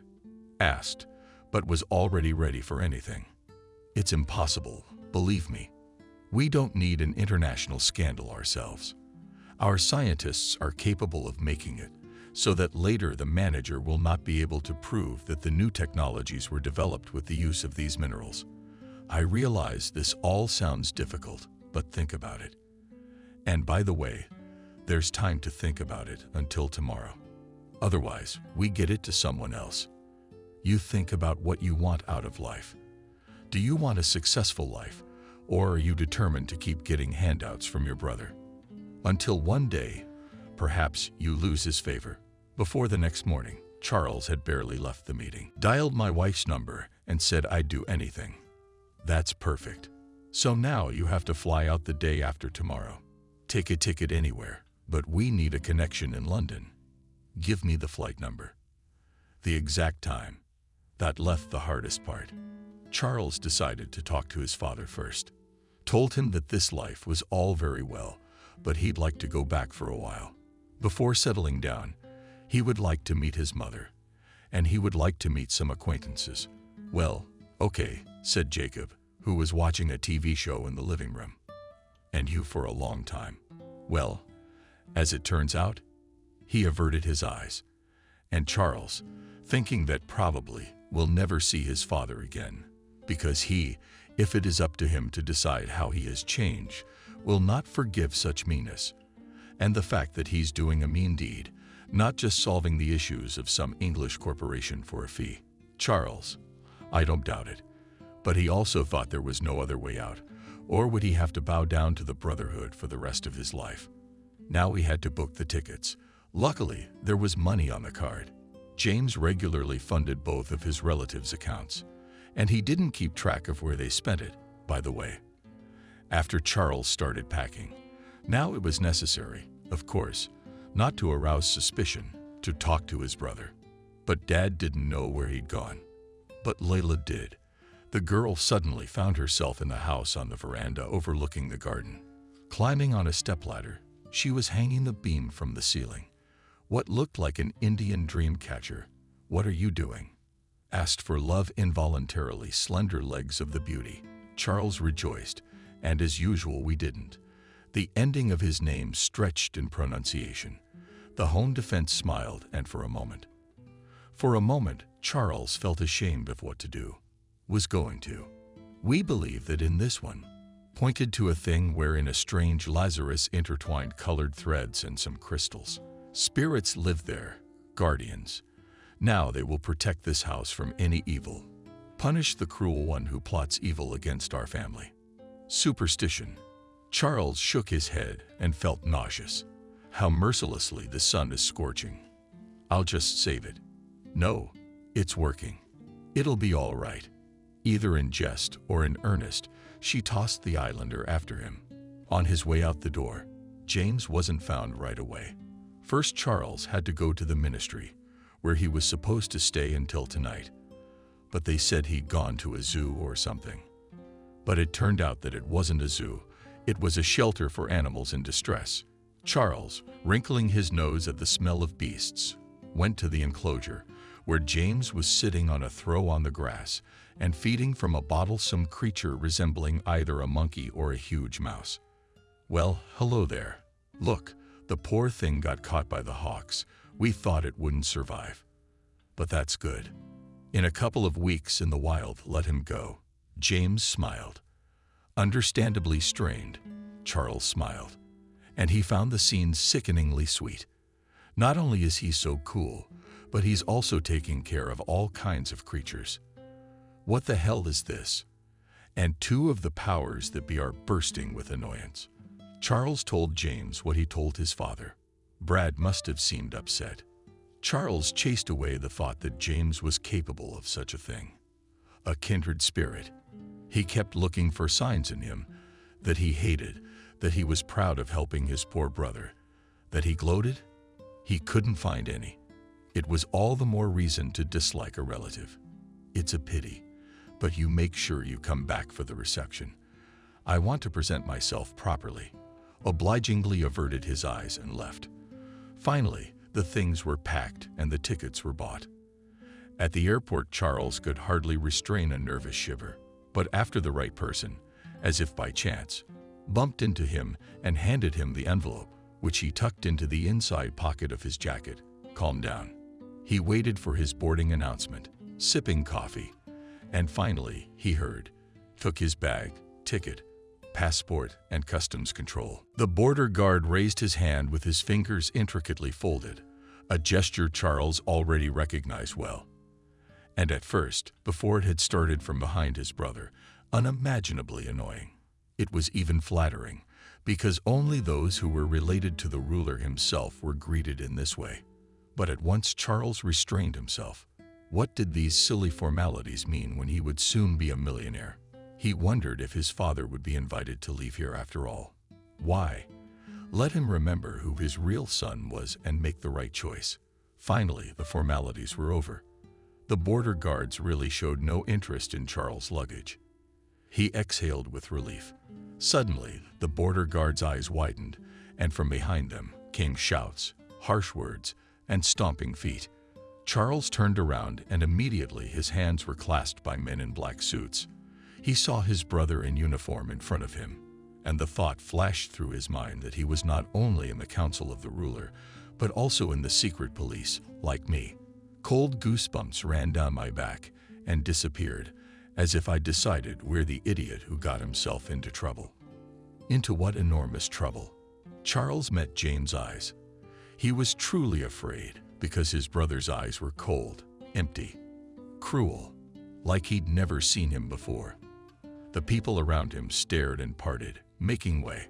Charles lashed out without trying, was ushered into a car. His brother got into another. They drove around town for a long time and finally stopped in front of an unpleasant building. Charles was taken inside and led into a very plain-looking office. He was surprised because there were no handcuffs. Should there have been or shouldn't there have been? He didn't understand anything. He was now sitting on a chair, opposite, at the desk, his brother and some other guy. "My deputy." "Sorry, it's a formality." So James knocked, put up his palms, put them back. Charles nodded, reached into his inside pocket, and dropped a pouch on the table. James took it, untied it, and dropped out a handful of small, scarlet, ruby-like stones. "What's this for?" "I was promised payment." "No. Why did you do it?" They were silent for a few minutes, staring into each other's eyes. Then Charles spoke, laid it all out as it was, that he couldn't live like that on his brother's handouts, always knowing that he owed him everything he had, that he couldn't see him around, and realized that he couldn't achieve the same thing as a shadow. He said all this and fell silent because he suddenly felt devastated. It was so strange, frightening. It was as if he had fallen silent, because everything he had said was slowly receding into the distance. And then James spoke calmly, unhurriedly, in details and general strokes outlined the picture of what he had heard, and Charles felt as if he were falling through the ground. And at the same time, still somehow, apparently, against all the laws of the universe, remains in place. James said that he never intended to keep his relatives' lives under strict control. He said that after that very reception, he was going to give Charles some of the shares he owned himself, which would make his brother one of the major owners of a large company. He also added that his sister had lovely cousins in marriage, one of whom bore the title of princess, and they were asking about Charles. Perhaps one of them could be his consort. "You're an idiot, and I'm afraid I've just been fooled by you. You're as much of an idiot as you were in high school," when James finished his speech. "Now, as you realize, none of this is possible. But you're my brother." Charles began a nervous shiver. "Talk to whoever you need to talk to. I'm sorry, but stealing minerals is too much. I can't just erase it. What's going to happen to me now with all your voice?" asked Charles. He suddenly thought of Figs as a small island nation. It's not like many other countries, they say. It's kind of a dictatorship. Yes, open to tourism, but breaking the rules here. The consequences can be severe. I guess he's in trouble. If this had happened 20 years ago, I'm afraid you'd be thrown into Crocodile Lake, James said, with a look on his face that made it hard to tell if he was joking badly or seriously. "But you said it right. I'm your brother, and to treat you too harshly would be to cast a shadow over me. So I think I can get you some leniency. What's going to happen to me?" Charles asked. "You'll go away and never be able to come back. Your idea of you to the third knee won't get our visa. Also, I'm afraid the Council of Elders will insist that right here," and James touched his forehead, "you've been branded a thief. What are you, out of your mind?" Charles jumped up. "You don't think that's a stealing offense, do you? That's still pretty mild." James came up after him. He said a few words in the local dialect to his assistant, and he put the stones in the safe. "The Council of Elders will be assembled. They have been called now. Let's go." No, I'll complain. And my father has a weak heart. He'll have a heart attack if they do this to me." He's got a point. You should have thought about your father's feelings when you decided to betray your family by becoming a thief. I've tried talking to the elders, but no promises. Brother didn't make me drag you. Finally, really upset, James said. Charles Ponomarev walked into the street with his brother at his head. For a second, he looked ahead. If you crossed the alley, you could see the streets. Passers-by were hurrying about their business, but Charles immediately restrained himself. But where is he going next? It's an island. Surely the airport and the ports already knew that such a person could not be released. And then he wanted to believe that perhaps things had happened in the past. But now James was doing everything for him himself, because Charles had not asked him for anything, not for any expensive things. And so Charles reasoned. Mentally, I sat in the back seat of the car. There's a chance it's all going to be okay now. In fact, James, let's not assume the worst. Yes, he'll lose everything. But Charles suddenly admitted to himself that losing it all would be his own fault. That's fine. The main thing was to get out of here as soon as possible. He also thought he'd have to confront his father with the fact. Let him decide which son he wanted. He couldn't imagine that his father, if there were any of those wild elders, decide to brand him, and he decides to stay with James. The cars with Charles in the backseat and James in the driver's seat set off. There were no accompanying cars. We need to take the ferry to a neighboring island, Charles' brother explained. The trip will take 2 hours, no more. It will soon be over. Charles grimaced at the ominous sound. The city's outskirts floated by. Then the car plunged on steam, and then the island again, a road leading off into the jungle. They drove in silence. Suddenly, the walkie-talkie in the car clicked off. James picked it up. With his other hand, he held the steering wheel, listened, and quickly spoke to someone. What happened? Also alarmed criminal passenger. We're driving along the border of the reserve. Poachers have been captured there. What the hell are they? James hit the steering wheel with feeling. They're getting agitated. Bulls. We need to be careful. Bulls. What bulls? There's a lot of big animals around here. For some reason, Charles didn't like this news very much, but his brother had no time to answer him. A cloud of dust appeared ahead. The wind picked up, and the next moment the air was filled with the sound of mighty reefs. It became clear that a herd was rushing along the road. James began to back up sharply to get to a place where he could turn around on the narrow road without risking getting bogged down in the dense tropical vegetation. And the problem was that the drive into the interior of the island was uphill, while the drive back down the slope was downhill. What was seriously making the car so difficult to drive? Half of Spain smokes. Is Bulls approached, or was it buffalo? What does a buffalo even look like? Charles wondered at the same time, and marveled at the nonsense. The brain gives out at the worst possible moment. He screamed when he realized that no, they wouldn't have time to turn the car around and drive back at full speed. When he realized that they're gonna come out of the fields right now and just tear it down. And then the car was in the part of the road where you could have time to turn around normally. James steeply turned the steering wheel to the right. Charles, who had forgotten to buckle up, fell back on the seat, sat down, and the car rocked again. But now without the driver's input. Just in the same part of the road sloped steep, practically from the spring went further down, and the car forces, naturally their quite laws of physics, dragged. Before the fall began, Charles still had time to think about the fact that at least the avalanche of things bringing past the Bulls had not hit them. And then the world turned upside down, shook terribly, hit him, and he lost consciousness. When he woke up, he realized that the car was lying 6 meters down the slope. One wheel was practically off its axle. The body had been punctured by rocks in several places. The side glass had shattered. Charles moved his legs and arms. Didn't seem to break anything.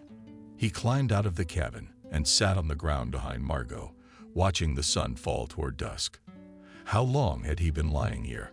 Suddenly, it hit him in the head, and he remembered his brother. He rushed to the car. James was lying chest deep on the dashboard. Charles went cold, noticed the red marks on his brother's body. James woke up, opened the door, and reached for him. I don't remember exactly how to do it. He tried to feel for a pulse. Is there? He's alive. Started looking for the phone. Need help, but was already groaning in frustration. The device was smashed. And then Charles began to smell gasoline, and it was not hard to find that it was leaking out of the car, forming a decent lay underneath it. Charles could hardly think straight, but he realized that this was dangerous. His brother had to be pulled out of the car immediately. You're heavy yourself. Like that buffalo sacked senseless James outside and dragged him aside as best he could. What do we do now? Probably should have gone to the elders, found them to call for help. Charles' own cell phone had been taken away from him back there at the airport when they'd grabbed him. He leaned over and patted his brother's cheeks again. Wake up, brother. Suddenly there was a growl behind him. Slowly, feeling his body ease the fear, Charles turned around and had already grabbed him by the throat for some reason not far from over the hill. And the whole area here was colonists. An animal came out. It looked like a big short fur, a long-legged dog, a hyena, a tropical wolf. Some creature grinned, showing sharp saber-like fangs. What are you doing, white man? Asked Charles. Questioned the beast as if it could answer. But for some reason it was the feature of the natural snow-white coloring of its eyes. Charles looked up at the trees. Run, climb up the branches, higher and stay back. They'd probably be gone soon enough. They will look for them and save them. Charles is laughing nervously. Now he wants to be rescued by those he wanted to run away from. Here's an opportunity. James had been stationary until then. Suddenly weakly stiffened and turned his head a little and opened his eyes. His brother called out. Charles shifted his gaze from him to the beasts. It appeared that he was now hiding in a tree, and this beast of white would throw itself at James. He, as his nose wrinkled, and signified a wounded man. James was bad. He couldn't not run. He couldn't defend himself. The beast took a step forward. Charles also felt tears streaming down his face. A terrible choice. But he made the decision. because he realized he could not do otherwise. The beast crouched to the ground, tensed the muscles on its withers, and saliva dripped down onto the ground to save Vasco. "I'm sorry, it's all my fault," Charles whispered, meeting James' gaze. And then the albino predator that bore the sacred beast's name leaped over the horde. Teeth out, powerful jaws clamped shut. The stick that Charles held out in front of him gestured defenselessly with a desperate cry. It was only because the wood was still damp that the splintering didn't come apart at once. Charles literally lay over his brother, covering him with the stick, thrusting it randomly forward. The predator grunted unhappily. Then the wood gave in and cracked. The jaws opened and closed again. Charles screamed again, and then, after what turned out to be endless flashes of pain, darkness closed in on him. When he came to his senses, he wanted to scream again and waved his arms. He was caught by his arms and legs and put gently back into bed, dazed and looking around. He realized that he was lying in a hospital room, hands, legs in place, but in bandages. And they hurt. The bandages were painfully revealed, and on his head rested on a pillow. Charles stared questioningly at the doctor. He explained in broken English that everything was fine. No life-threatening injuries. "Brother, what's wrong with him?" A new thought caused Charles to flounder again, and the doctor began to reassure him again. "I'm alive, brother, and thanks to you," said James, who entered the room. He didn't look so good either, but he was much better.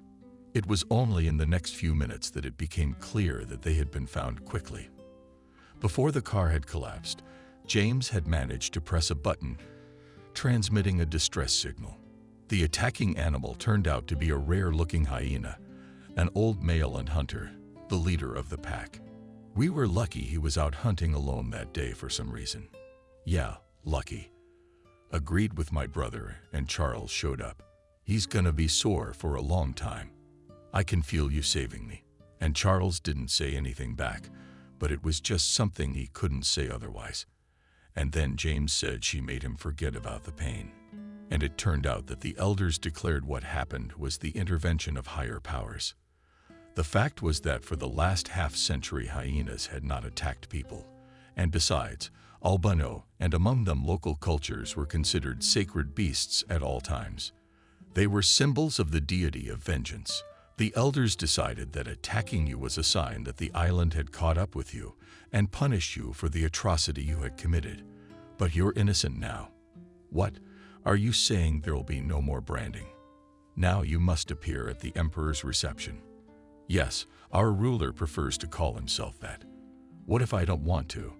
Charles wanted more than anything to go home, away from the tropics. He'd even taken a job as a salesman, as his father had suggested. "It would have to be with delicate pressure," James repeated with a chuckle. "Well, there's no other way. Consider it another payment for what you've done. You crazy hyena." It wasn't enough. Rolled his eyes, Charles. "But he doesn't understand it either." But it was funny. I had to stay in the hospital for a few weeks. The doctors were not frightening, but they made it clear that after a close encounter with the wild Gina, serious treatment was required. Charles rejoiced sincerely when he was able to walk on his own again without a cane, when mobility returned to his hands, and also had to come to terms with the fact that the scars would remain forever, including on his face. Hopefully, the brute had started. "But present for another bandage," James cautioned, whispered Bravo. And the doctor shook his head disapprovingly. "That this is a sacred beast, he is kept as a jewel. He would be the one to manifest the will of the gods and the power of the island. To him, by the way, gifts were brought for it. Fruit, bread, and innocent maidens would perform a dance in his honor." Charles wanted to say that all this was outrageous, but he didn't. He was glad he was alive. And partially healthy, of course. And on the whole, it's fixable. Time flew by, and the day came when the whole family was to attend the reception. Charles was nervous. He and his father had arrived separately from James, who had promised to wait for them there, but his brother was nowhere to be found. The only thing left to do was to walk through the luxurious halls, meeting lots of people. Charles was grateful to her, who had volunteered to accompany them. She'd explained who was who. Finally, all the guests began to flock to the largest magnificent hall, on two sides of which stood columns in the form of palm trees with gilded leaves and trunks, studded with multicolored generals and semi-precious stones. All the guests crowded in front of the elevation on which the throne stood. Charles whistled, for which Langley pushed him lightly in the side, calling for silence. The shrill trumpets of the flute sounded. Finally, from behind the curtain came a tall, gray-haired man in an austere suit that was filled with a short cloak of fur, of some animal like a leopard. His hands were in rings. On his head shone a veritable crown. The man stood in front of the throne, said something, and all the people in the hall bowed their heads respectfully. After that, they came out from behind the curtain. As she explained, the members of the High Council, among whom was James. He sent a smile to the kinsmen in the hall. The ruler spoke in the local dialect, with an interpreter translating the speech into English for those who didn't understand the local. He spoke of the greatness of the island and how important his subjects were. But then he urged everyone not to forget the culture of their ancestral heritage, and that sometimes the gods sent surprising signs. Charles became wary. The speech continued with an account of a recent incident with a boy. Charles began to feel uneasy, and suddenly the ruler pointed his hand at him and told him to come closer. He bulged his eyes and wanted to leave altogether. But the woman sang at him not to dare to disgrace himself, and all the more to attract the wrath of the emperor. He had to submit, and standing one step away from the ruler of Algiers, Charles learned that he had been marked with a special sign and that he was forgiven. And as a sign of favor, he could ask for whatever he wanted. People in the hall aved at James, at whom Charles glanced only with his head, shook his hands and waved, as if to show that he was not a helper and did not know that everything would turn out this way. It was up to you to decide. Your Majesty, you have very interesting islands.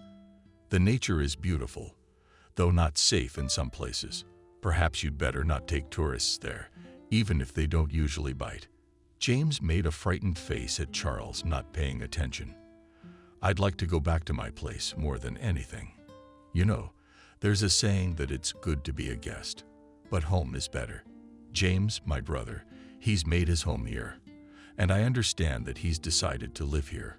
Got married, it's all working out, but I still want to go back to my place. How my father will decide, I don't know. The doctors say a warm climate is good for him. But I hope that wherever he stays, he won't forget any of his sons. I think I was conquered by a white hyena. But I must also apologize to you personally. I apologize and promise that I won't say anything bad about this case in particular. Anyway, with your permission, I would like to leave this island as soon as possible. The ruler listened to Charles in silence, then looked at his subjects and said one word, which the translator did not translate. But he smiled. Charles went downstairs. He said your wish was accepted, and the feast for all was beginning. Before I could ask, I answered. That evening the guests were expected a lot of entertainment, a theater performance, fireworks, dancing. The next day, Charles talked to his family. His father accepted his decision and said he would stay for the time being. James promised to find Jacob an interesting job at a local business. James himself took his brother aside because the subject was a sensitive one. Just not saying no right away is fine. I know you're having trouble with your finances. I want you to accept my help. A transfer to an account. That's one thing. You can buy an apartment and a little passive income from a small block of construction company stock, but it'll still be supportive. Thank you. Charles nodded. You should have stayed. After all, the princess herself asked you. But I think she will find a worthy match. And he answered Charles. And then he went to pack. And later, as the plane gained altitude, the islands became tiny dots on the blue canvas of the ocean below. He thought about the fact that his life would not be the same now.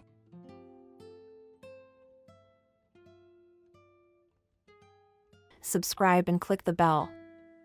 Don't ruin yourself, son. For the 10th time in the last hour, Camille asked. She tried hard to be convincing. The guy's only 32 years old. He's got a lot to live for. Instead, what? Sit by his wife's bed to change her diapers. Noah kept silent, and his mother took his silence as a sign of agreement. She noted with horror all the changes in her son's appearance. There were 2 long horizontal wrinkles on his forehead and silver threads in his hair. And Noah had a bad habit of pulling his bangs, biting his lips, tapping his fingers on the table. Neurosis, clear signs.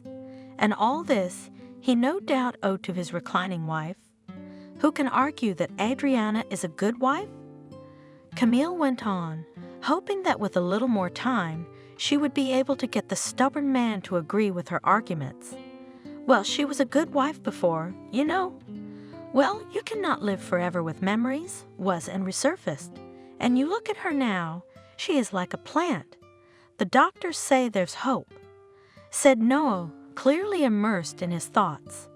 Maybe we need more time. Camille shook her head. There he goes again. The doctors said they don't know what they're talking about. They don't want to add another patient to the institution. That's all. So they lie about hope, about the need for a home environment, for warmth from loved ones. What warmth does she need? She may not even be thinking straight. That's what they tell everyone, son, she said pleadingly. Can you see it yourself, the hope? What hope can there be when Adriana has been in bed for 4 months? She can't move a finger. I'm even scared when she looks at me, when I approach her and she looks at me, and I get goosebumps all over my body. I'm really scared of her. Noah, I'm scared. Nonsense? He waved it off. That's nonsense to you, but I'm afraid of her, no. She's lying there, not moving, not talking. Who knows what she's thinking? I don't think she's thinking anything at all. If she gets up again, it could be even worse. Maybe these times will seem like heaven to you then. Do you realize what a physically healthy but insane person is? Have you thought about it? She'll come to her senses, and she'll come at you with a knife, and you'll be dead before you know it.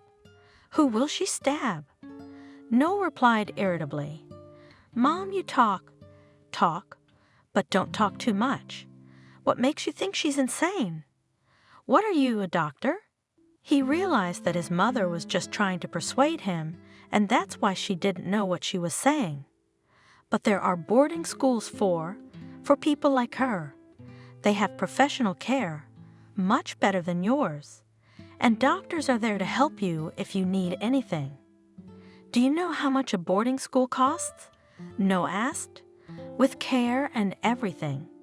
It's like 2/3 of your pension every month, or half of my salary. And me. Camille clapped her hands.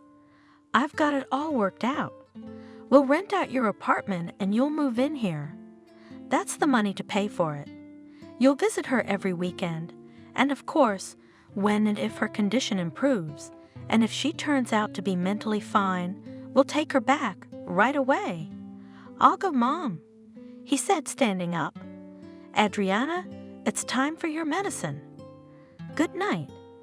Out of the corner of his eye, Noah saw his mother's expression change from concerned to contemptuous indifference. How quickly, in a second, and the mood was already different. Go, she threw an icy tone. So you will be from under a sick woman all your life to carry pots until you grow old. You'll remember me then. Noah shrugged his shoulders and said nothing. As he was in his slippers, he quickly crossed the stairwell and opened the door of the apartment opposite his mother's. Everything was unchanged in his wife's room, although it could have changed there. The nightlight was on, he had lit it himself, and the night table was full of medicines, and none of them helped. And here was the movie he turned on for her, but it was already over. Now the screen was showing some characters in aprons and saying something, probably at speed. Adriana seemed to be asleep, But as soon as he approached the bed, she opened her eyes. "It's time for the medicine, Adriana," he said, diluting the suspension with water. "Here." No brought the teaspoon to his wife's lips and slowly poured the contents into her mouth. Good girl, she drank it. "What have we got here? Let me see. Shouldn't we be getting changed?" He put his hand under the blanket, felt the diaper. "I think it's dry." "Well, good night then. I'll turn out the light, do you mind?" Adriana, as usual, didn't mind. He adjusted the pillows, made his wife comfortable, opened the window and closed the curtains for the night, and left the night light on. "Go to sleep, Adriana, sleep well." The corners of his wife's lips trembled. Noah realized she was trying to smile at him, but it looked creepy. Her lips were disobeying, curving, turning her face into a horrible grimace. "Go back to sleep," he repeated, and quickly went out. There are times her son, such a handsome, intelligent, successful programmer, sat at home in front of his wife. A telecommuting job solved his money problems, but it also cut Noah off from the outside world. Remote. What kind of a lame word is that? Camille couldn't accept her son's new format. All normal people go to work, and only the lame work from home, or seamstresses, homemakers. You used to get up in the morning, wash, shave, and go to work in a beautiful office. She said bitterly. At work, too, there is a collective there, talking, news is discussed. I socialized with people, got acquainted, saw beautiful girls, tried to be no worse than others. And what has become of you now? What have you become? When was the last time you went to the barber shop? Look at the way you've grown. Soon your bangs will be in your eyes. I'll buy a headband. My son tried to make a joke. It's fashionable now. But Camille didn't appreciate the humor and wasn't going to back down. And where have you been lately, except for stores, pharmacies, and the tax collector's office? I'm telling you again, look what you've become. You're all crumpled, unkempt, wrinkled, walking around in a pajama shirt, as if that's the way it should be. Noah repeatedly ignored his mother's lamentations, shrugged his shoulders, and kept silent, silent, silent. It was getting harder and harder, though. The time when he tried to explain anything to his mother was long over.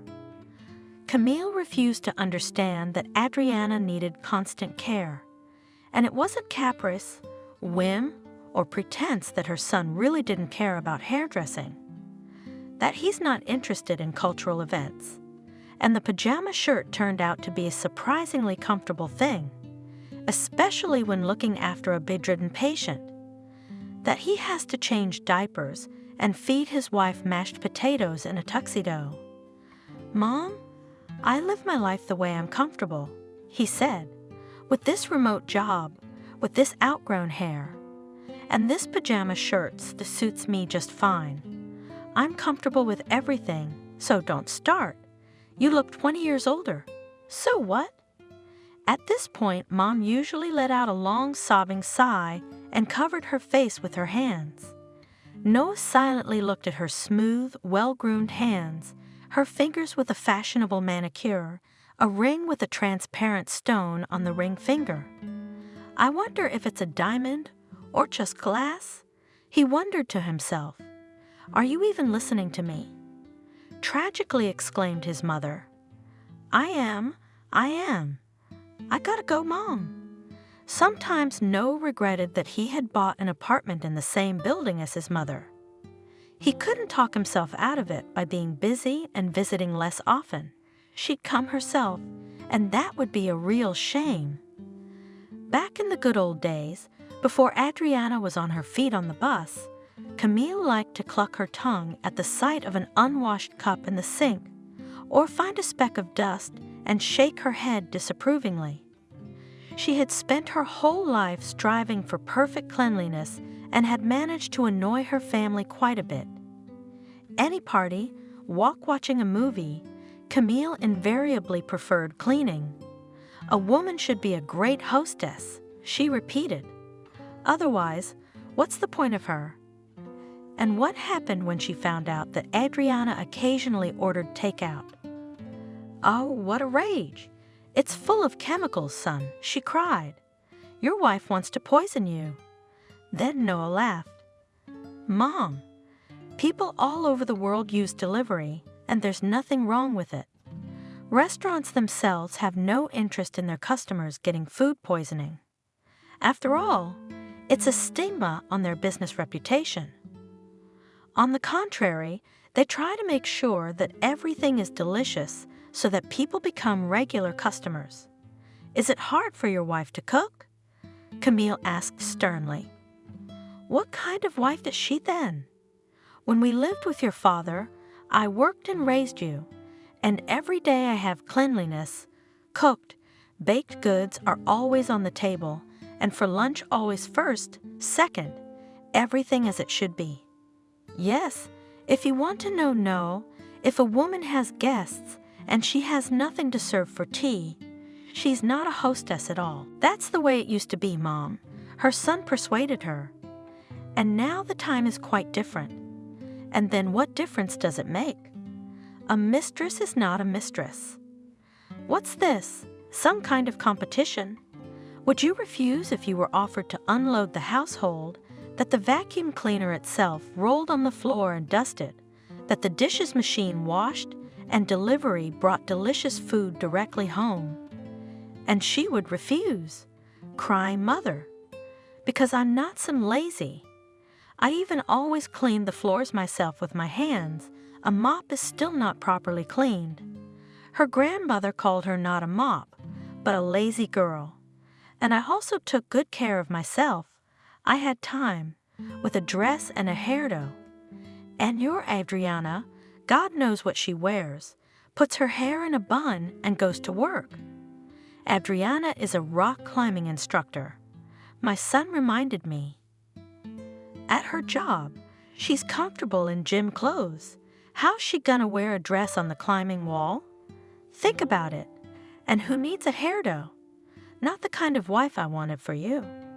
Mother sighed, and again, those sorrowfully pressed lips and universal sadness in her eyes. I wanted you to have a normal economic wife to take care of you as you need. And you, who did you choose for yourself? And the children will go. Then what? They'll always be dirty and hungry. And all this was back then, and now Noah tried to reduce his mother's visits to a minimum. When she sees how many dirty dishes he's got now, I dread to think what she'd do. Or even worse, will begin to wail that "Here's Sonny, to what you wife lying brought you? I don't even have time to wash the dishes." So, no matter how it was, but to make daily visits of politeness to the mother had to avoid the worst. Meanwhile, Adriana's condition did not change. Sometimes it even seemed that there was nothing more to wait for. Noah habitually cared for his wife, but more and more often he began to feel anger instead of compassion. Maybe it was just spring. He asked himself. The sun was beginning to warm up outside, the first flowers were blooming, and the drops were ringing merrily. And even in the best weather he had to run to the store or to the pharmacy. And it was impossible to be delayed even for a minute. And the days grew longer and longer. And the streets were filled with couples in love. In the favorite cafes again opened summer verandas, and musicians began to hold concerts in the open air. And movie nights, when the audience sat right on the grass, wrapped themselves in plaids, and watched new movies, just like that, on the street. All of that had to be cut out of his life, and maybe even forever. The thought of it made Noah ache. Why was he being punished like this? He had never robbed, killed, raped, sold people into slavery, or engaged in espionage. But for some reason he was sentenced to indefinite imprisonment in 4 walls, next to his wife. Who? Is she even a wife? Or is it just an empty shell of her, without thoughts, without feelings. Maybe she doesn't even recognize him. Does she remember me? He asked the doctors. They'd throw up their hands. It's hard to tell as long as she's not talking. Try communicating with her, like open eyes means yes and closed eyes means no. Can you hear me, Adriana? She was opening her eyes. Do you remember who I am? Affirmative again. Do you remember what happened to you? She remembered. Can you squeeze my hand? Her eyes closed immediately. Tears gathered in the corners. Don't cry, my good girl. Noah stroked her short-cropped, long hair was too hard to wash head. Adriana kept her eyes closed, a single tear rolling out from under her closed eyelids. Camille had only had one friend in her entire life. They'd become friends in high school when they'd been assigned to draw a wall newspaper as punishment for a poorly written biology Olympiad. Betty had been a thin, small girl then, with a face strewn with frequent freckles. Her stiff, dark red hair tangled like wire, even when pulled back into a tight braid. Camille stared at the girl's brown face with wonder and could not make out her features beneath the freckles. But the girl suddenly smiled, showing large white teeth, and held out her hand. Betty, she said, I'm from 6th B. That's how their friendship began. And then, years later, Betty, by some miracle, managed to get rid of her freckles and shorten her unruly hair. And then it became apparent to everyone around her how beautiful she really was. It turned out that Betty has a thin, straight nose, arched eyebrows, and dimples on her cheeks. The newfound beauty had a lot of admirers, which made Camille secretly jealous. But Betty was always such a funny and kind girl that it was impossible to make friends with her. And now retired, Betty's zest for life was still intact. After raising her children, she was passionate about all the things she had never had time to do before. She raised roses, studied interior design, and learned French. And in the summer, she would move to her precious rose bushes and bring her grandchildren with her. Let the children breathe the air and the parents rest, she said, and all 5 grandchildren were looking forward to summer vacations, because at Grandma's dacha, they could build tree houses as much as they wanted, splash in the pool, and run barefoot.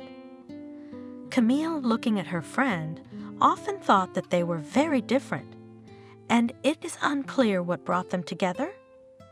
It was not the wall newspaper. They had nothing in common, not even the tiniest common feature.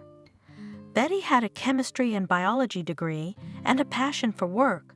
Camille had a teacher training college and worked for her pension.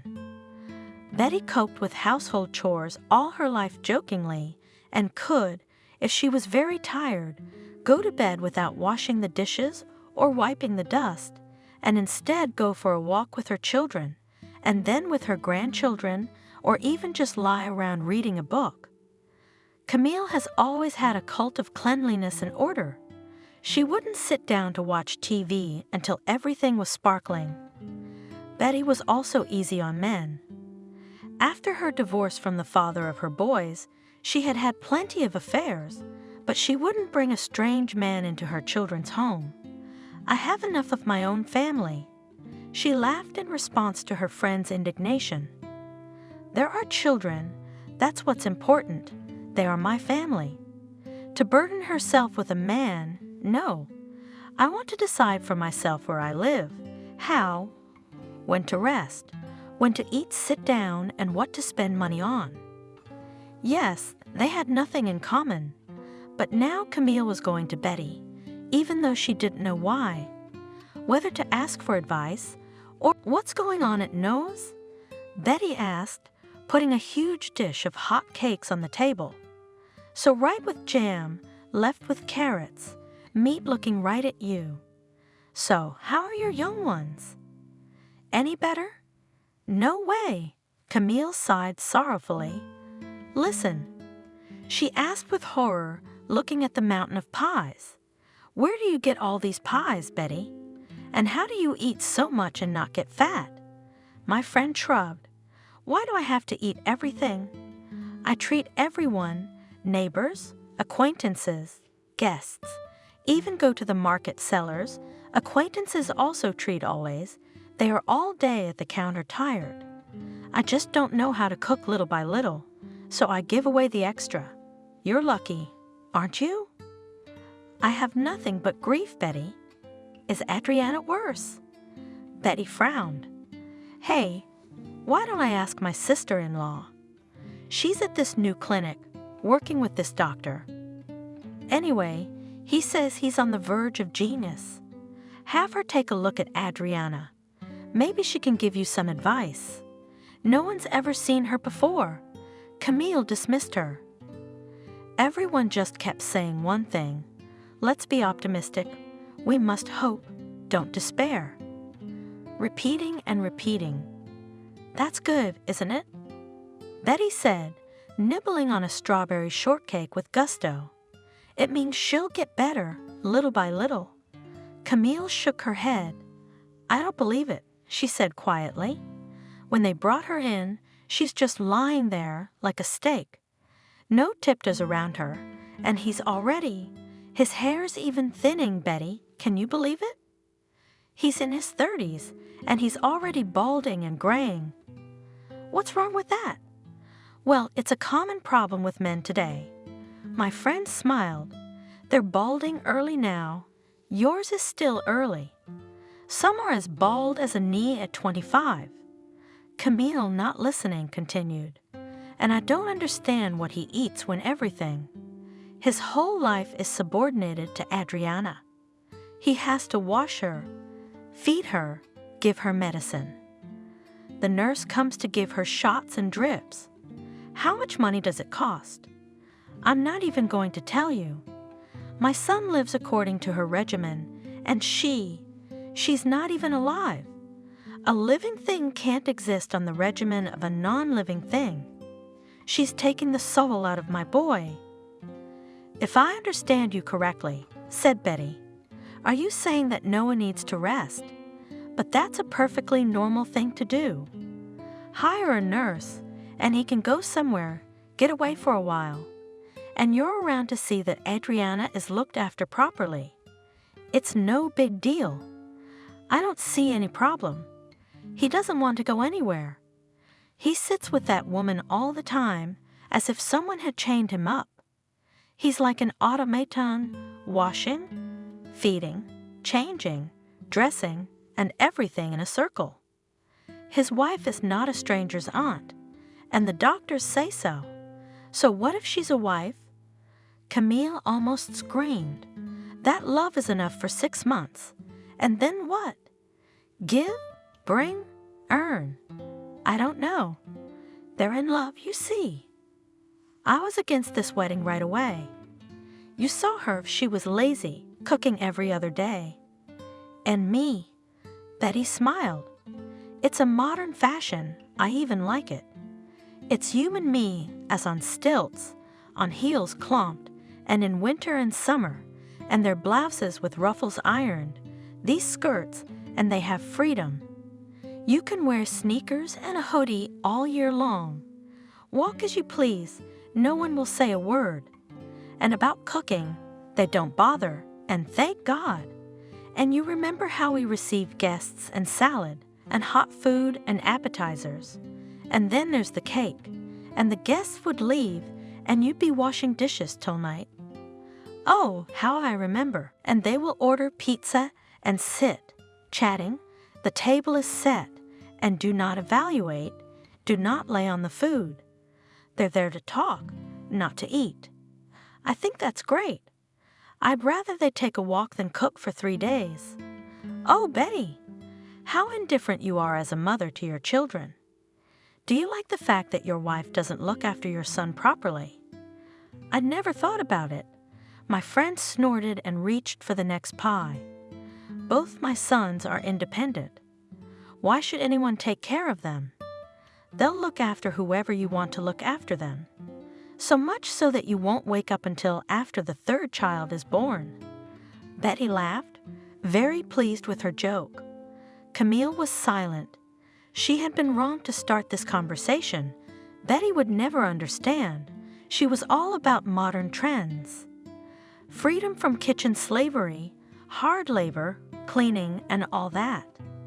They want freedom, you see. And who will keep the family hearth? It's not without reason that a woman is called a keeper. What can you keep when you entrust your hearth to others? Cleaners, cooks, all these household machines, dishwashers, vacuum cleaners. Freedom, you say? Camille herself didn't share all these newfangled fads. Traditions aren't invented by fools either, right? If one generation lives one way, another one another, and the third one the other way around, what's the result? Disorder, and no experience will have time to accumulate. Each new generation will reinvent the bicycle, although it was invented long ago. Still, she said, a woman should create coziness, and this is cooking and cleaning and curtains to be able to sew and bake pies. You work part-time in a kindergarten, her friend reminded her. Afternoon at home, why not cash a Verivat and sew curtains if the free time is a carload, and others work full-time and even irregular. And those who work for themselves, they don't leave work at all. They even think about business at home. My husband made good money. Why would I be tired? By the way, is also very well paid. But Adriana, no matter how much I told her, she wouldn't give up her job. You see, it was important to her to work. I wonder why. I don't know. Maybe she's been wiggling her ass in front of other men. There's such a thing as a favorite job, Camille. If it's never happened in your life, you're just unlucky. That's enough. Camille got really angry. You always disagree with me. Tell me, how can I save my son from Adriana? He'll just sit by her side. She could live another 30 years. Can you imagine if he's not free of her until he's 60? No friends, no career, no kids. Does he want to be rescued? Betty asked. Or is this another one of your diversions to make the guy happy? Betty, are you out of your mind? What kind of diversion? What kind of diversion? He doesn't know what he wants yet. And I'm a mother. I know what's good for my son. I think Adriana should be institutionalized and have doctors watch her. And Noah can start his life over again. Go back to work, a normal job, not this remote job, no idea what it is. He'll see people, learn to talk again, revitalize, and then we'll find him a nice girl. He'll marry again, but how can we convince him? I don't know. My friend grinned. There was not a single note of sympathy in her voice, and even if I knew, I wouldn't tell you. Why not? Because you're sticking your nose in where you're not even there. Well, you know. Camille jumped up, panting with indignation. I thought you were my friend, my only friend. And you? Fuck you. She ran out of Betty's house at a speed she'd never been able to develop in her youth. Is that what resentment means? Noah decided to take a little unplanned vacation. No big deal. Just a half hour on a bench in his own backyard. Adriana had fallen asleep after lunch, and he already knew she wouldn't wake up until an hour later. He was about to sit down to work, but the sun outside the window was already very warm. And it turned out that there was no coffee in the house. A programmer can't go without coffee, even without food and water, but not without coffee, no way. Noah once again looked into his wife's room. She was sleeping soundly, and it was warm outside. The children were running around the yard, scaring the pigeons. Noah, leaving the store, leisurely deep, breathing in the warm spring air, reached his house. How long had it been since he had been in a hurry to get anywhere? He felt as if he had spent many, many years in a dungeon. and suddenly he was allowed to go out into the fresh air and be among normal people who every day walk, go about their business, and often do not even notice how beautiful the world around them. And Noah noticed everything: the puddles on the asphalt, which reflected the blue sky, so high today, and the wonderful aroma of buds bursting on the branches, frightened pigeons, especially one with a pearlescent breast and a black feather in its tail. Noah tore off the edge of a loaf and crumbled it to the birds. They immediately engaged in a fierce struggle, each for his own crumb of bread. "Have you fed them yet?" He heard a woman's voice. "Stand down, guys, I'll feed you tomorrow." "Excuse me?" The girl standing right in front of him had shoulder-length curly hair and a cute, snub nose. She showed him a bread roll. "I feed them here every day," she smiled. "And today you've replaced me." Noah smiled, not knowing what to say. The girl was short, just about shoulder height, and she was wearing a short plaid coat that she had unbuttoned. Perhaps she was hot from the spring heat, or maybe she was just being fashionable. The ends of her light mottled scarf dangled somewhere around her knees. Her plump lips were slightly tinted with a pinkish gloss. Her skin was already touched with the first tan of spring. Noah suddenly thought, how long had it been since he'd seen such a normal, healthy girl? Not in a cast, not in bandages, without the monstrous pallor and haggard look, and he'd forgotten how nice it felt. "And I just moved into this house," she said. 2 weeks ago, I live on the 5th. So then, we are neighbors." He was happy. "And I'm on the 4th. Only I've never seen you before. My name is No. Molly," the girl introduced herself. "We'll visit each other now, because, you know, when you move to a new place, always so lack of communication. I used to live in another city, and I knew everyone in the neighborhood.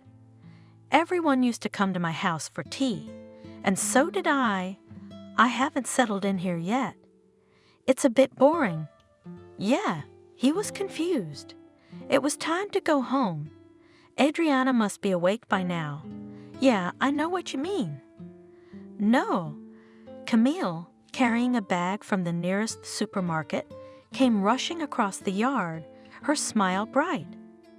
"I bought you some of your favorite tangerines." "Don't hurry. Give me the keys. I'll bring them to you myself. It's a tricky situation." Molly couldn't have known about Adriana, of course. How could she? But if he rushed home now, his mother might well stop, talk to the neighbor, and blab everything. But he didn't want to give his mother the keys either. "Here."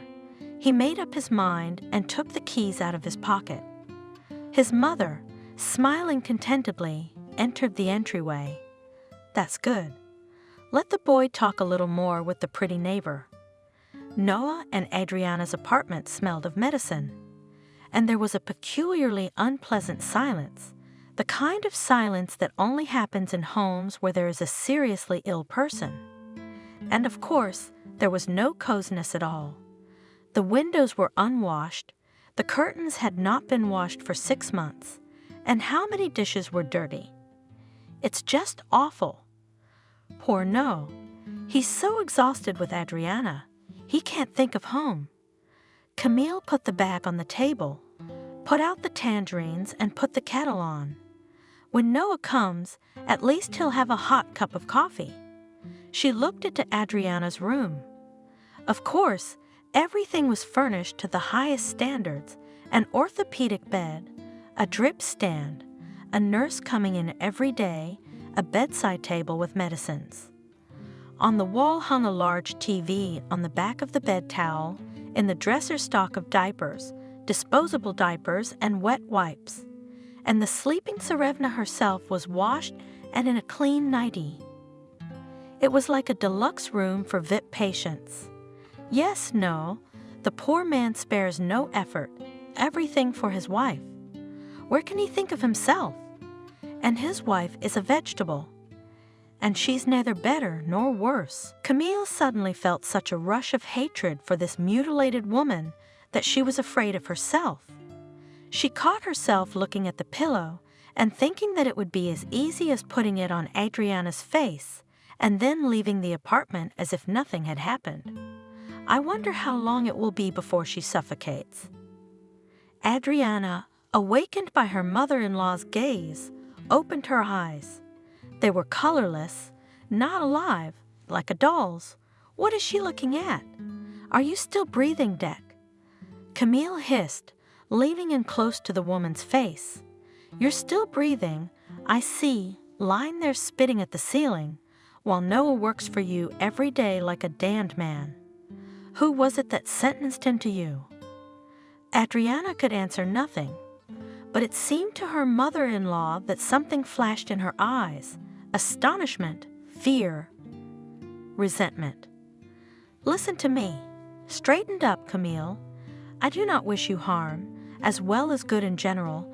I do not care about you at all. You're a stranger to me, and you'll always be a stranger. But if you want to know, I even sympathize a little with what happened to you. Maybe it's worse than a quick death, but I'm a mother. It's not for you, it's for my son. I can't bear to see him forget himself, his life, for your sake. Have you seen what he's become? You're clapping your eyes so you see. Doesn't your conscience gnaw at you for eating someone else's life? Why would a young, healthy man want a plant wife? Don't you feel sorry for him? He's burying himself alive. Adriana closed her eyes, signaling that she didn't want to listen to her mother-in-law's speeches anymore. But she leaned toward her again, hooked her fingers into her daughter-in-law's short hair, and lifted her head. Adriana, she whispered, if you can't get well, then die already. Die. Take pity on the boy. He'll feel better. Release Noah. Let him breathe. Let him live. She hoped the woman would open her eyes again, look at her, but she didn't. Camille released her daughter-in-law's hair and wiped her hands squeamishly on her dress. What is there to say to you, you wretch? She left the room. When Noah returned home, his mother was already sitting in the kitchen drinking tea. He noticed that all the dishes had been washed, the crumbs had been swept from the table, and even the dead geraniums on the window had finally been watered. What a sight! He exclaimed with amused surprise. What is it that you decided to clean up? Maybe you also cooked dinner? His mood was high. His little guerrilla foray into the outside world was a success. Walked, without hurrying anywhere, and this is almost a whole adventure. But the gifts of fate did not end there. Today she was generous to him, and in the sun he managed to warm up and feed the pigeons, and also with a girl so cool to communicate. I'd love to visit her, especially since she almost invited him. Sit down, son, have some coffee, Camille said. Adriana is still asleep. I just checked. Dry, clean, no fever. That's how it is. Noah looked at his watch. She's taking a long time today. I'll go and see her. Sit down, don't make a fuss. His mother caught him by the arm. I told you clearly, she's asleep. I just left her, so don't disturb her. Let her get her strength back. Why don't you tell me how you like our new neighbor? Well, he couldn't help smiling. She's cute, nice, very sociable. Nice, huh? Camille smiled back. It's good that you like her. Now imagine how many of them there are around, and everyone would be happy to chat, to go on a date with such an interesting man. And you're still at home, guarding your Adriana? Enough, Mom. Noah slammed his open palm on the table. That's enough.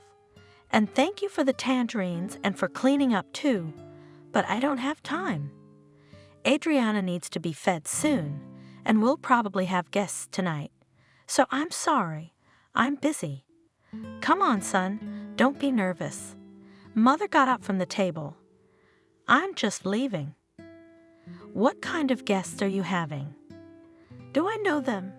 No reason, replied the son, already softened. One guest is expected, and that's all.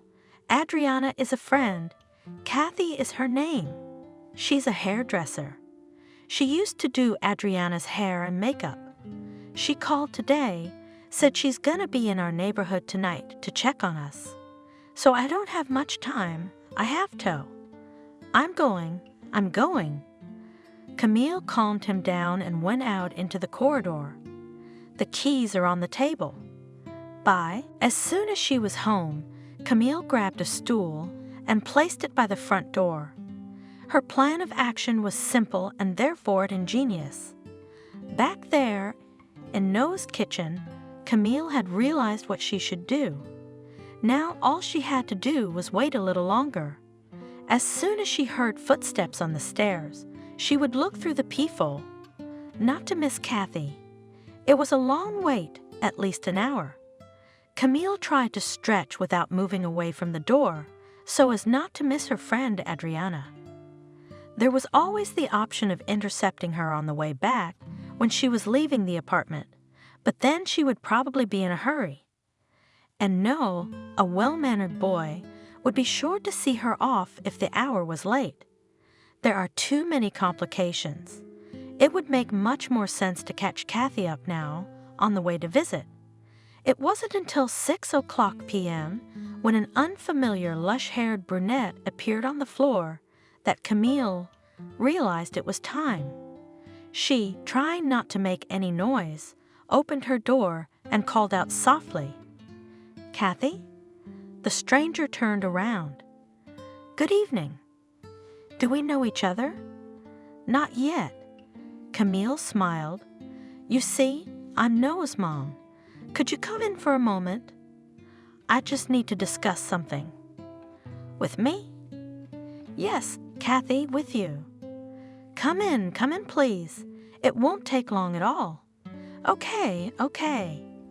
Kathy entered the apartment, but did not undress. She stopped in the hallway. "What's wrong? Did something happen to Adriana?" "Did she?" "No, Kathy." Camille smiled. "Adriana is still the same, and that's the main problem. Come into the kitchen, and I'll make you some tea. Or do you want coffee?" "Never mind. Why did you call me here?" "What's going on?" Camille looked at her guest hesitantly, as if making up her mind. "Well, if you insist that you're having a serious conversation with me, let's get to the point." "All right, Kathy. Whatever you say." "You see, Kathy, right to the point, Camille. Unfortunately, our dear Adriana, it's not getting any better. The doctors say to be patient and wait, but no one can tell us how long and what exactly to wait for. Although Noah's doing everything possible, but she waved her hands and looked sadly at the guest. Kathy looked at her hostess expectantly and did not say a word. My heart bleeds for both of them." Camille continued, "I am a mother, and it pains me so much to see Noah suffering in vain, and Adriana's helplessness too. It is such agony. You probably can't even imagine it. It's a good thing, though, and God forbid. You may not believe me, but I made a vow to myself a long time ago that whoever my son chooses to marry will be my daughter. Whether I like her or not, I will take her as my own child. I know very well how an unhealthy mother-in-law can eat up the life of a young couple. I promised myself I'd never be like that. And our precious Adriana, I love her like my own daughter." "Of course you do." Kathy nodded understandingly. "That's the way it should be in good families. But I still don't understand." Yes. Camille put her hand over Kathy's palm. "I'll try to make it clear to you. I've been talking to the doctors about getting our Adriana back on her feet. Secretly from Noah, of course. He doesn't know anything. I don't want to alarm him. He's already exhausted from nerves. Nothing's working. So far, we have tried massages and physiotherapy, and even acupuncture too, but the results are so negligible that there is nothing to talk about. You could say there are none at all. So, one doctor told me in confidence, of course, what might help. Well, shock therapy, some kind of very strong shock that will make Adriana rise to the occasion. And that's where I wanted to ask for your help. Is that okay with you? You just need to, No, wait. Kathy stopped her. Are you sure you're not gonna make her worse? She's already weak, sick, and you're suggesting we give her a big shock. What if she dies? What do you mean? Camille assured her. On the contrary, this shock will help to open up the hidden resources of the body, and then our Adriana will recover. Recover from the shock? Of course. You see, the doctor told me that if some function of the organism is not used, it dies out, and it is very, very difficult to reconnect it, to make it work again. And worst of all, it can be too late. The function will die off forever, and our Adriana has, Kathy. Wait, what function are you talking about? She can open and close her eyes, she can swallow and digest food. That's all true, but you and I, Kathy, don't know if she'll ever be able to move and speak. And that's important. Do you agree with me? Camille tried to speak confidently with enthusiasm. I should be stinking of that same enthusiastic confidence like an alcoholic stinks of booze. She reminded herself. Don't you, Kathy, want our Adriana to be herself again, not a helpless plant like she is now? Help Kathy.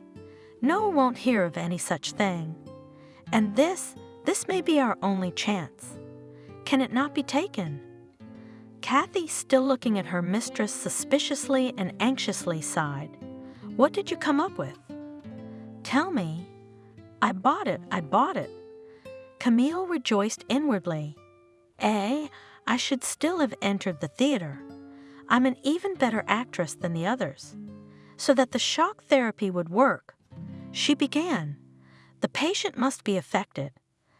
That is, something meaningful to him must be at risk. And the only person who really matters to Adriana right now is her husband. And that's only natural. They have no children, and she doesn't see anyone but Noah. He takes care of her, somehow tries to communicate with her in his own way. He's the center of her universe. What about her favorite activities, things to do? What do you do when she's lying there not moving? So you and we need to act through him, through Noah. I mean, if Adriana realizes that she's losing her husband, maybe she'll get angry, scared. Better, of course, both. It will give her a powerful burst of strength, and then she will be able to overcome her weakness with words. Try to seduce Noah somehow, to arouse his interest, maybe even have an affair with him. The main thing is for Adriana to realize that she either step up right now, or that's it. She has no more family. Kathy sat with her eyes down, and nothing could be read on her face. Camille looked at her guest with genuine hope. She had to be persuaded. If only she would believe, if only she would not refuse. Camille did not believe in shock therapy, but she had to get Noah off Adriana's bed. Yes, she might die of shock. So what? She's almost dead anyway, just breathing and flapping her eyes. Maybe she doesn't want to live anymore. Somebody asked her that, and she can't say anything. So why not ease her transition to a better world? Maybe the theory about rebirths isn't wrong, and Adriana will be born again in a healthy body, and she's being held here by force. All the more that both Noah and his mother will be clean before the law. They've never laid a finger on Adriana. Noah cared for her devotedly. If they needed to, they'd go out of their way to find a great caregiver or not. Better to send her to some kind of institution, so it's not murder at all. And if Adriana survives, then Noah will be the beneficiary. Camille could see the good mood he was in when he came home today, and his eyes glistened when he looked at his neighbor. What would happen if he met a young, beautiful woman who wanted to seduce him? After that, he himself would not want to go back to Adriana's bed, to a world of IVs, diapers, and who knows what else. And Adriana, well, they will put her somewhere under supervision, will find ways, will even pay the staff to look after her better. If only the brunette would agree, but she was silent, sitting still, her eyes fixed on her hands. "Help, Kathy," Camille begged. "We all, and most of all Adriana, really need your help. Don't say no to us. No, today everything came easily." He quickly put the apartment in order, fed, and even dressed up his wife for a meeting with a friend, and once again ran to the store to buy some cakes for tea. And even quite unexpectedly, he noticed that he was humming some cheerful song. Today's short furlough into life had something changed in him. Noah suddenly realized that he was alive. Until then, it had seemed to him that everything that made him human had to be ruthlessly destroyed. Otherwise, strangely enough, there was no surviving. What is the point of dreaming of a walk on a warm spring day, of a conversation with a beautiful girl, if you can't have it anyway, like a child can't have sweets? So why torture yourself with meaningless and unrealizable desires, only to torture yourself, to wear yourself out, to deprive the last nerves, and eventually one day put his head in the noose just because it became completely unbearable? No, it's better to get rid of all the stupid desires, not to remember them, to forget that there are similar days, entertainment, unexpected acquaintances. Become a robot to survive. Paradoxically, it was the only way. And now just 1 hour out in the wild, and everything human about Noah came alive. He rejoiced in the sunshine, laughed at the pigeons fiddling, admired his new neighbor and flirted with her a little. He was alive and enjoyed it because he had not spent his time so richly and interestingly for a long time. As it turns out, it doesn't take much for a man to come alive. Kathy arrived around 7:00 p.m. Noah opened the door to her and was even a little confused. He had expected to see an old acquaintance whom he had never really looked at. There was a recognizable silhouette, named Kathy, but nothing more. He hadn't even recognized her on the phone, and seeing her now he was startled. Why hadn't he noticed that Kathy was such a beautiful woman? Her thick, dark hair fell in glossy waves over her shoulders. Her eyes, skillfully emphasized by makeup, looked like foxes. Her narrow, sharp chin and long neck. The smile that played on Kathy's lips was both joyful and a little defiant. Or so it seemed, because of her slight fox squint. Didn't recognize it. Asked the guest, "I thought we knew each other for a long time." Sparks of laughter flashed in her eyes. "I did." Noah said, "But not right away. I don't recognize myself in the mirror very often." She laughed, loudly, merrily. How nice it is, it turns out, when someone laughs. Noah hadn't heard anyone laugh for so long that he couldn't stand it and laughed with his guest. "It's good to see you, Kathy." Heartily, he said, and gave his wife's friend a fleeting hug. "Adriana and I have been waiting." "How is she?" Kathy asked. "Is there any improvement?" "It's hard to say." Noah answered evasively. "Come and see for yourself." Kathy tiptoed down the corridor and peered into the room. "Hello, Adriana." Kathy smiled and touched her friend's hair. "Look how your hair has already grown back. That's speed. Soon you'll be a mermaid again." Adriana's lips curved again, trying unsuccessfully to form a smile. "What is it, Adriana?" Kathy didn't understand her. Are you in pain? No. Noah answered for his wife. She wants to smile at you. You better talk to her. If she closes her eyes, it means she wants to say no. If she opens her eyes, yes, you two talk while I set the table. Kathy sat down on the edge of her friend's bed and took Adriana's lifeless hand in her palm. Are you getting better? She asked. How are you feeling? For better, even a little? Adriana closed her eyes. So, said Kathy, we need a little more time. You must be terribly tired of lying down, aren't you? You are always so mobile. Adriana's eyes opened. Kathy stroked her friend's fingers. No reaction, as if they weren't alive. You'll definitely start getting up soon. Kathy said firmly, you just have to set yourself up for it, you know? Tell yourself, I can get up. I can do it. If not today, then tomorrow I can get up. So lie there and repeat it to yourself, day after day, like a mantra. You've got so much to do. And no, he misses you. He wants you to get better. Don't forget that.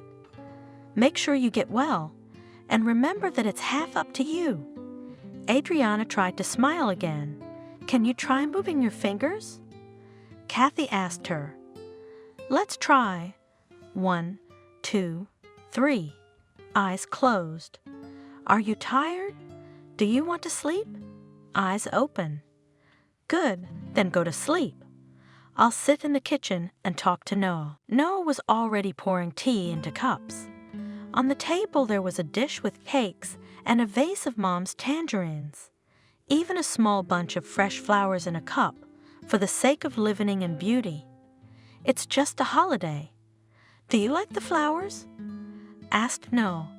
Honestly, I did not buy them and just stripped the flower bed, but I really wanted to decorate the table. They're lovely. Admired Kathy. I see you're spoiling yourself. No, he smiled. It's for the occasion of your arrival. How's Adriana looking? Oh, Kathy shook her head. Don't ask. I wish I could say she looks better than last time, but so far, what do you think? I don't know. Noah answered honestly. Suddenly it was clear to him how tired he was, not just for today, but for all these days, weeks of fears, hopes, tense waiting, yes, waiting. For what? He didn't even know it himself. I'm just waiting, he said. I don't know what I'm waiting for. Sometimes I think she's better, sometimes the opposite. And most of the time, nothing changes. It's like when you look at a drawing for a long, long time, it seems that some fragments are moving. But in reality, you've just looked through all your eyes. But it can't go on like this forever, can it? Yes, Kathy echoed him. It can't. I guess it can't. Don't be discouraged, okay?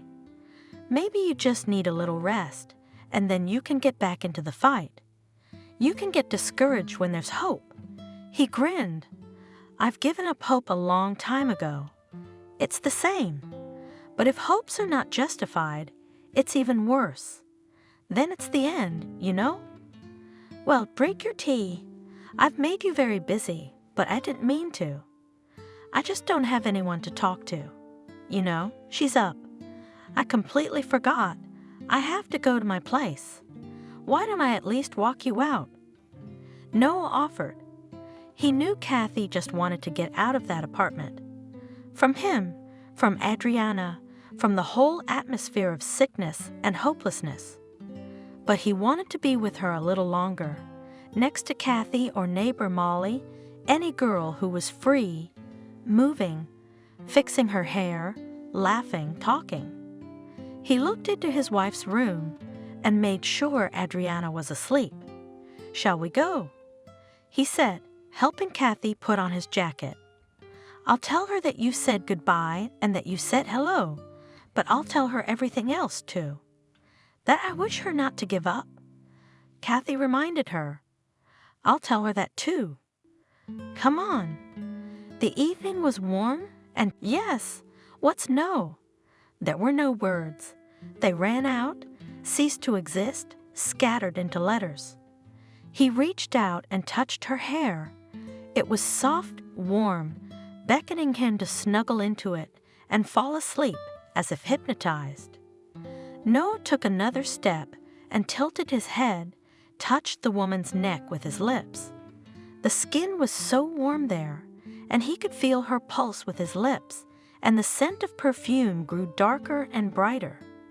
She didn't push him away, and that too was a miracle.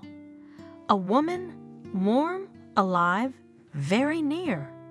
Noah returned home only in the morning, feeling so vicious and happy, as if he were not a grown man, but yesterday's schoolboy who at the prom had pinned in a dark corner a pretty classmate. Adriana was awake. Noah entered her room and stopped at the bedside.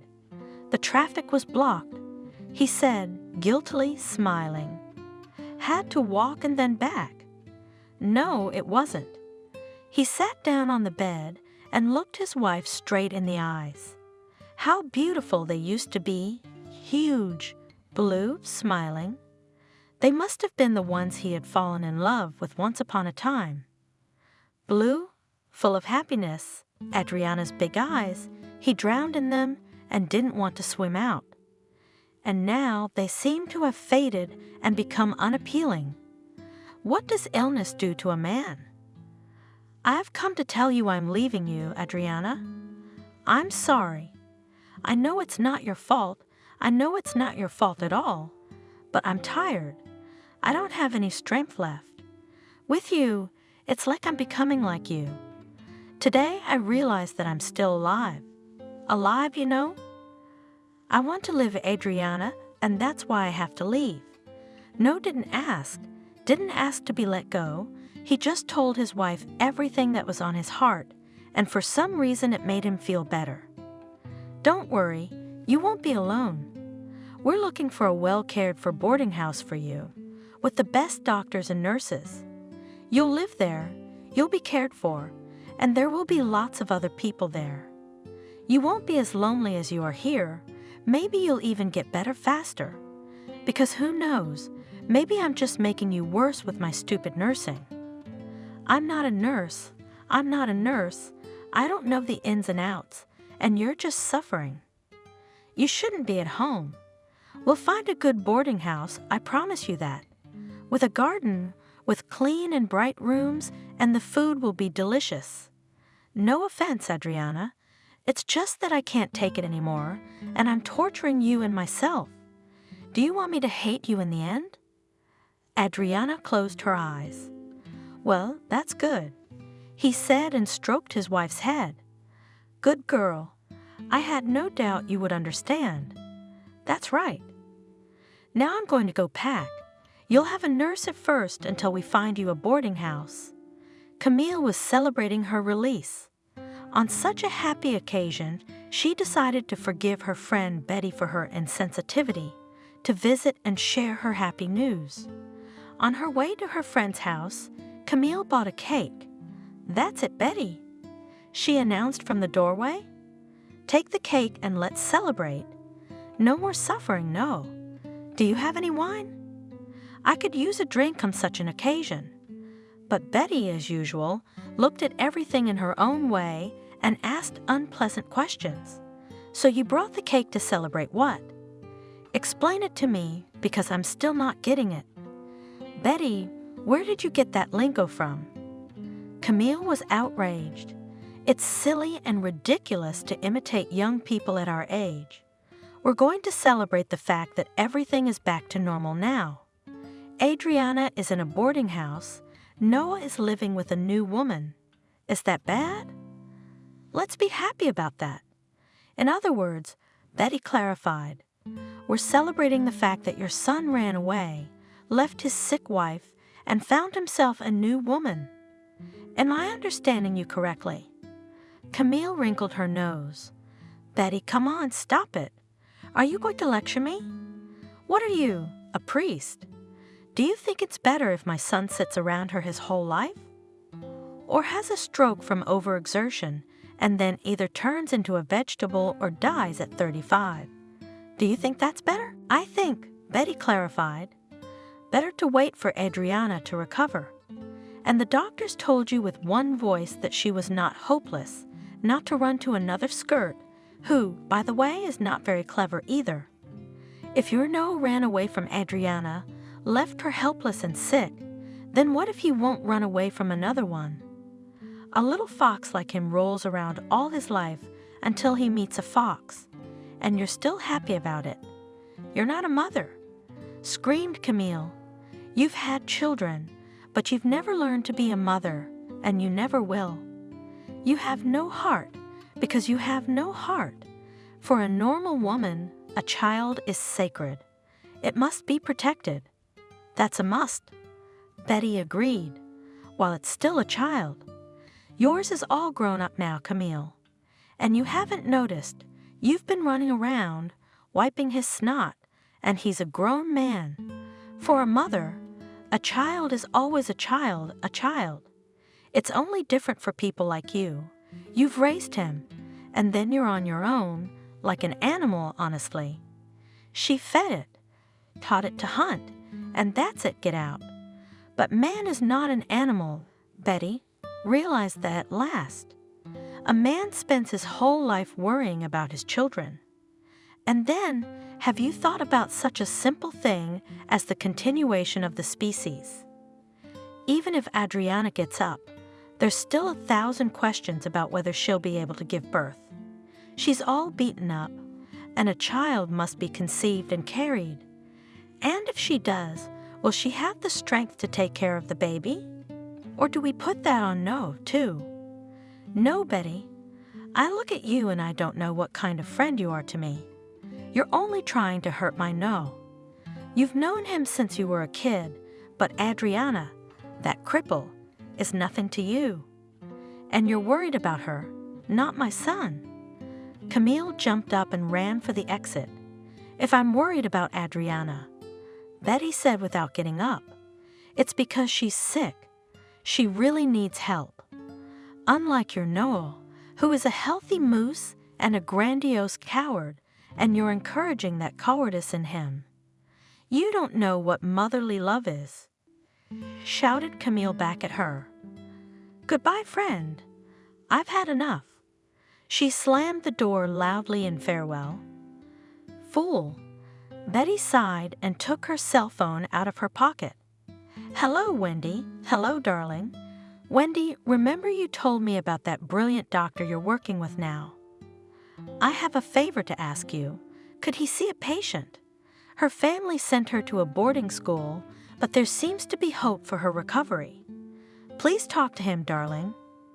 If necessary, we can even bring her in for an appointment. 1 year later. Noah has not appeared once in the past year in his former apartment. Camille finally offered to sell it, or at least rent it out, but Noah couldn't make up his mind. It seemed to him that if someone moved into the apartment, it would be like burning all the bridges, as if there was nothing, neither Adriana nor him. The apartment was empty, and Noah didn't even know if his mother was there. No, probably not. What would she do there? Only in his dreams did he still go back there, and for some reason he saw the devastation. The torn wallpaper pieces blended all the way to the floor, and for some reason the floor itself was concrete, uncovered. Noah found mountains of garbage in the kitchen, broken windows in the rooms, and when he went into Adriana's bedroom, he saw that his wife was still lying on her bed, only her hair had grown so long that it was falling over her eyes. Hello, Adriana. He spoke softly and reached out to brush the hair away from his wife's face. But as soon as he touched that long tangled hair, Adriana suddenly opened her eyes wide and sank with pleasure into his hand with teeth as sharp as a blade. Noah cried out, struggling to wrench his hand from his wife's ravenous jaws. He could hear the bones crunching on her teeth, and she rumbled with pleasure like a giant contented cat. Finally, he managed to twist away to run away, But Adriana kept looking at him and smiling her bloody, meaningless smile. After such dreams, Noah woke up sticky with cold sweat and couldn't figure out where he was for a long time. It didn't work out with Kathy. For some reason, she wasn't happy when she saw him on the doorstep with his things. "What's the matter?" she asked, dumbfounded. And then she started talking nonsense about how it had never been arranged, and it was all for shock therapy, and she was doing it for Adriana. "What kind of therapy?" he asked. "Kathy, what's going on? Yesterday everything was fine, and today you're kicking me out? You should ask your mom about therapy." "I'm stupid. I was under hypnosis. I believed her. I wanted what was best." Ask her. Let her tell you everything." No didn't ask her anything, Camille. He didn't even tell her that Kathy had kicked him out. All he could figure out was that his mother had made something up and convinced Kathy that it was for Adriana's benefit. Why? Most likely to convince him to leave his wife. The realization, it was painful. The implication was that Camille had been so diligent in doing him good that she had permanently ruined his life. Noah made no excuses for himself. He was a traitor himself, and now he would have to live with it. But his mother had really wanted this betrayal to take place. Day after day, she had literally talked him into disowning his wife, and it didn't look like she was repenting.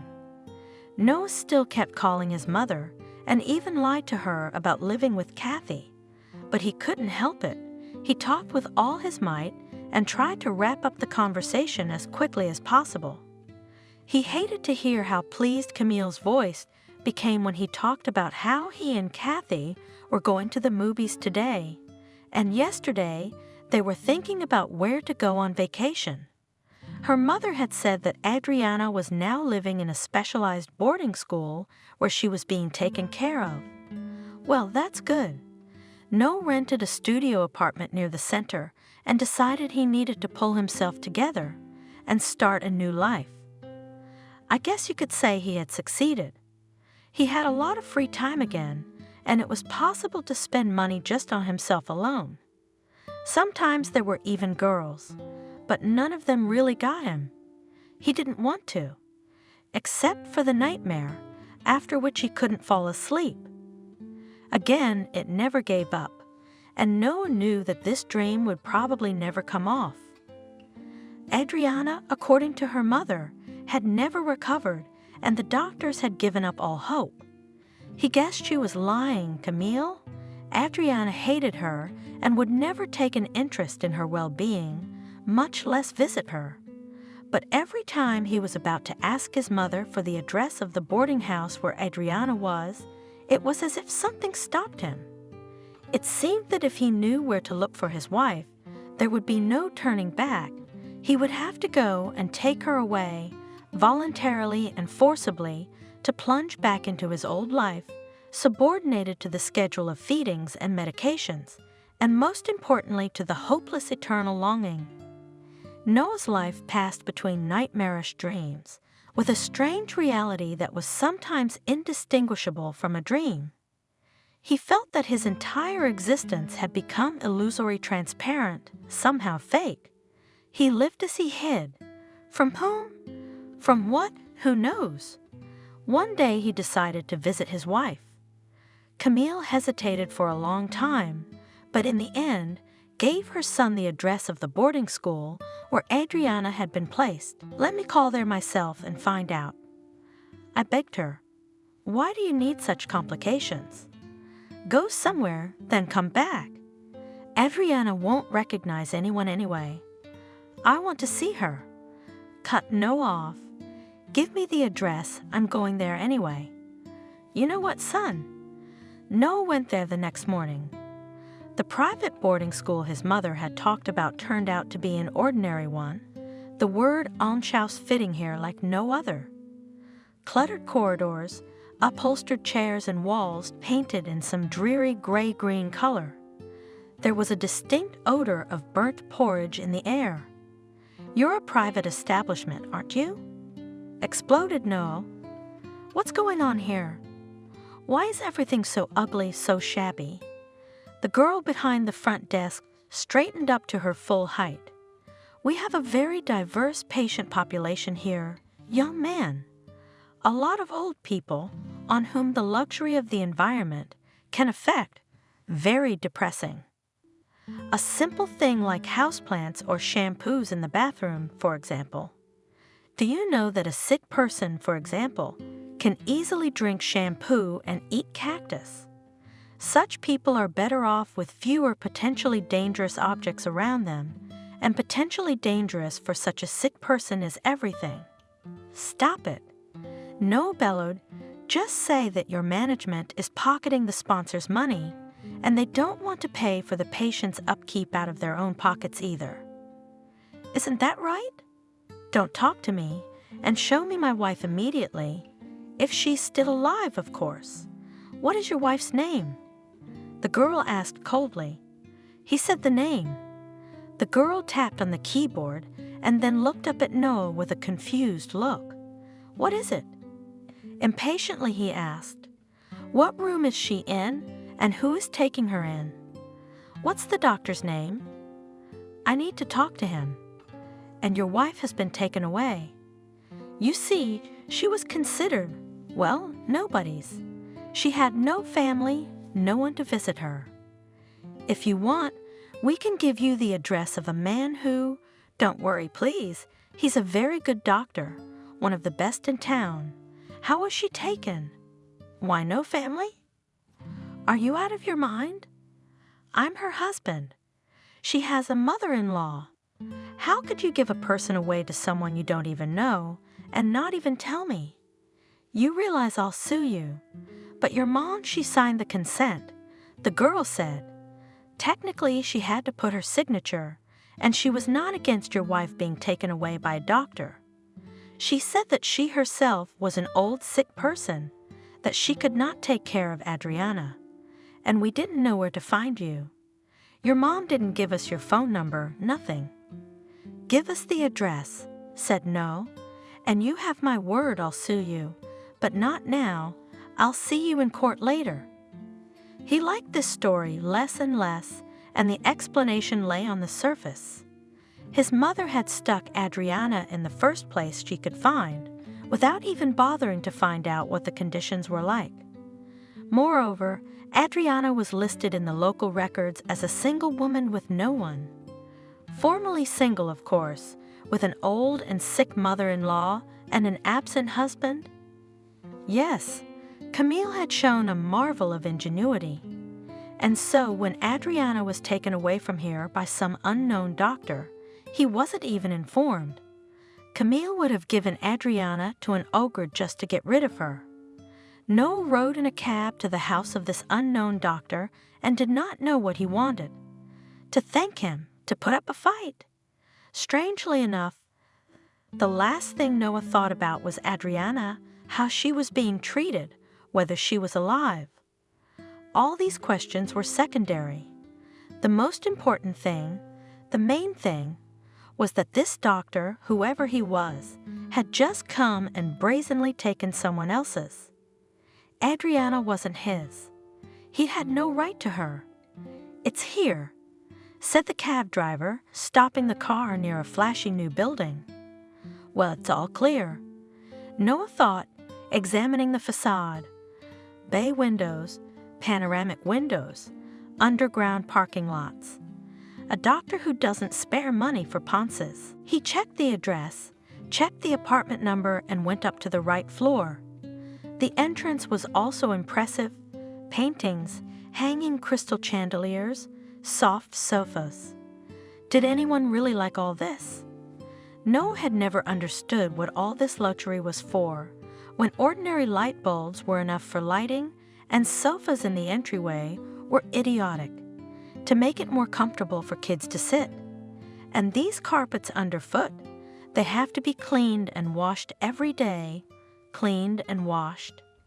Otherwise, in a week there'll be so much dirt that you won't be able to recognize the ornaments underneath. Vases with fresh flowers, That's ridiculous. And surely for all these extravagances you have to pay a lot. But if people have nowhere to put their money, why not? No, he was shouted from behind him. He shuddered and turned at the voice, still not daring to believe his ears. Adriana was standing in the open doorway. "Is that you?" he asked. His mouth was suddenly dry. His question was hoarse and unintelligible. "Is it really you, Adriana?" I am, she laughed. "Have I changed so much? Though, of course, the last time you saw me, I was lying flat and couldn't even speak. But as you see, I was lucky." She stood before him tall and slender in a relaxed pose. Her hair had grown back, became thicker, and was fashionably cut. Her eyes were full of life again, and she was laughing and talking. "A wonderful doctor, an acquaintance of Aunt Betty's and your mother's friend, helped me. He picked me up from that boarding house and brought me to his place. A week later, I could move the fingers on my right hand, and then, well, I'm fine now. I'm not going to be climbing anymore, but that's okay, right? I'll do something else. How are you doing?" He shrugged. "I don't know what to tell you. You see what I'm like? I wanted to get away from my troubles. Did it work?" Adriana grinned. "Escaped? From hardship, yes," he confessed. "You can't run away from yourself. I'm neither here nor there, neither in the past, nor in the present." "Why is that, Adriana?" "I don't know," she answered. "Did you have a choice to run or stay? You chose, and that's probably the price to pay. How's Camille doing?" She's fine, I think. I haven't seen her in a while." "What are we going to do now, Adriana?" "We're still married." "Not anymore," says Adriana. "We got a unilateral divorce a few months ago. I put your address on the application, and the notice didn't come. I didn't know where to find you." "I see." Noah sighed heavily. "Adriana, did you come to meet me?" Noah looked back and saw a tall man of about 45 years old come out of the elevator. He approached the woman with a firm gait, kissed her on the lips, and turned to Noah. "Are you young man here to see us?" "No."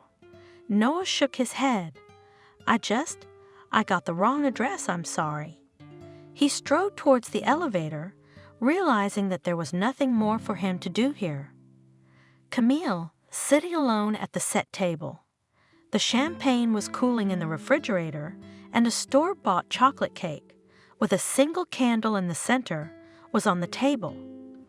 A birthday is a holiday to which one should invite guests, or at least your closest friends.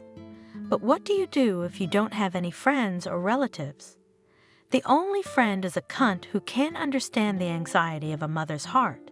And the son Noah, having heard from Kathy what his mother had done, came to Camille with a scandal. He shouted that her brilliant plan was really, in fact, meanness, that she had been trying to persuade him to leave Adriana, and that she had taken advantage of a good moment to noodle Kathy. He didn't realize what he was saying. Camille was hurt to tears. She only wanted Noah not to ruin his life, not to turn into an exhausted nurse with a paralyzed wife. But her son wouldn't listen to her. He left and hasn't been back since. He changed his phone number. Can't get through, quit his job. Maybe he went somewhere else. But today, on her birthday, Camille didn't even get a congratulatory message from her son. Everyone close to her has betrayed her, turned their backs on her. And now she sat alone with champagne and cake, but she didn't want either, and she hadn't wanted anything for a long time. Camille dropped her head on her crossed arms and sobbed bitterly.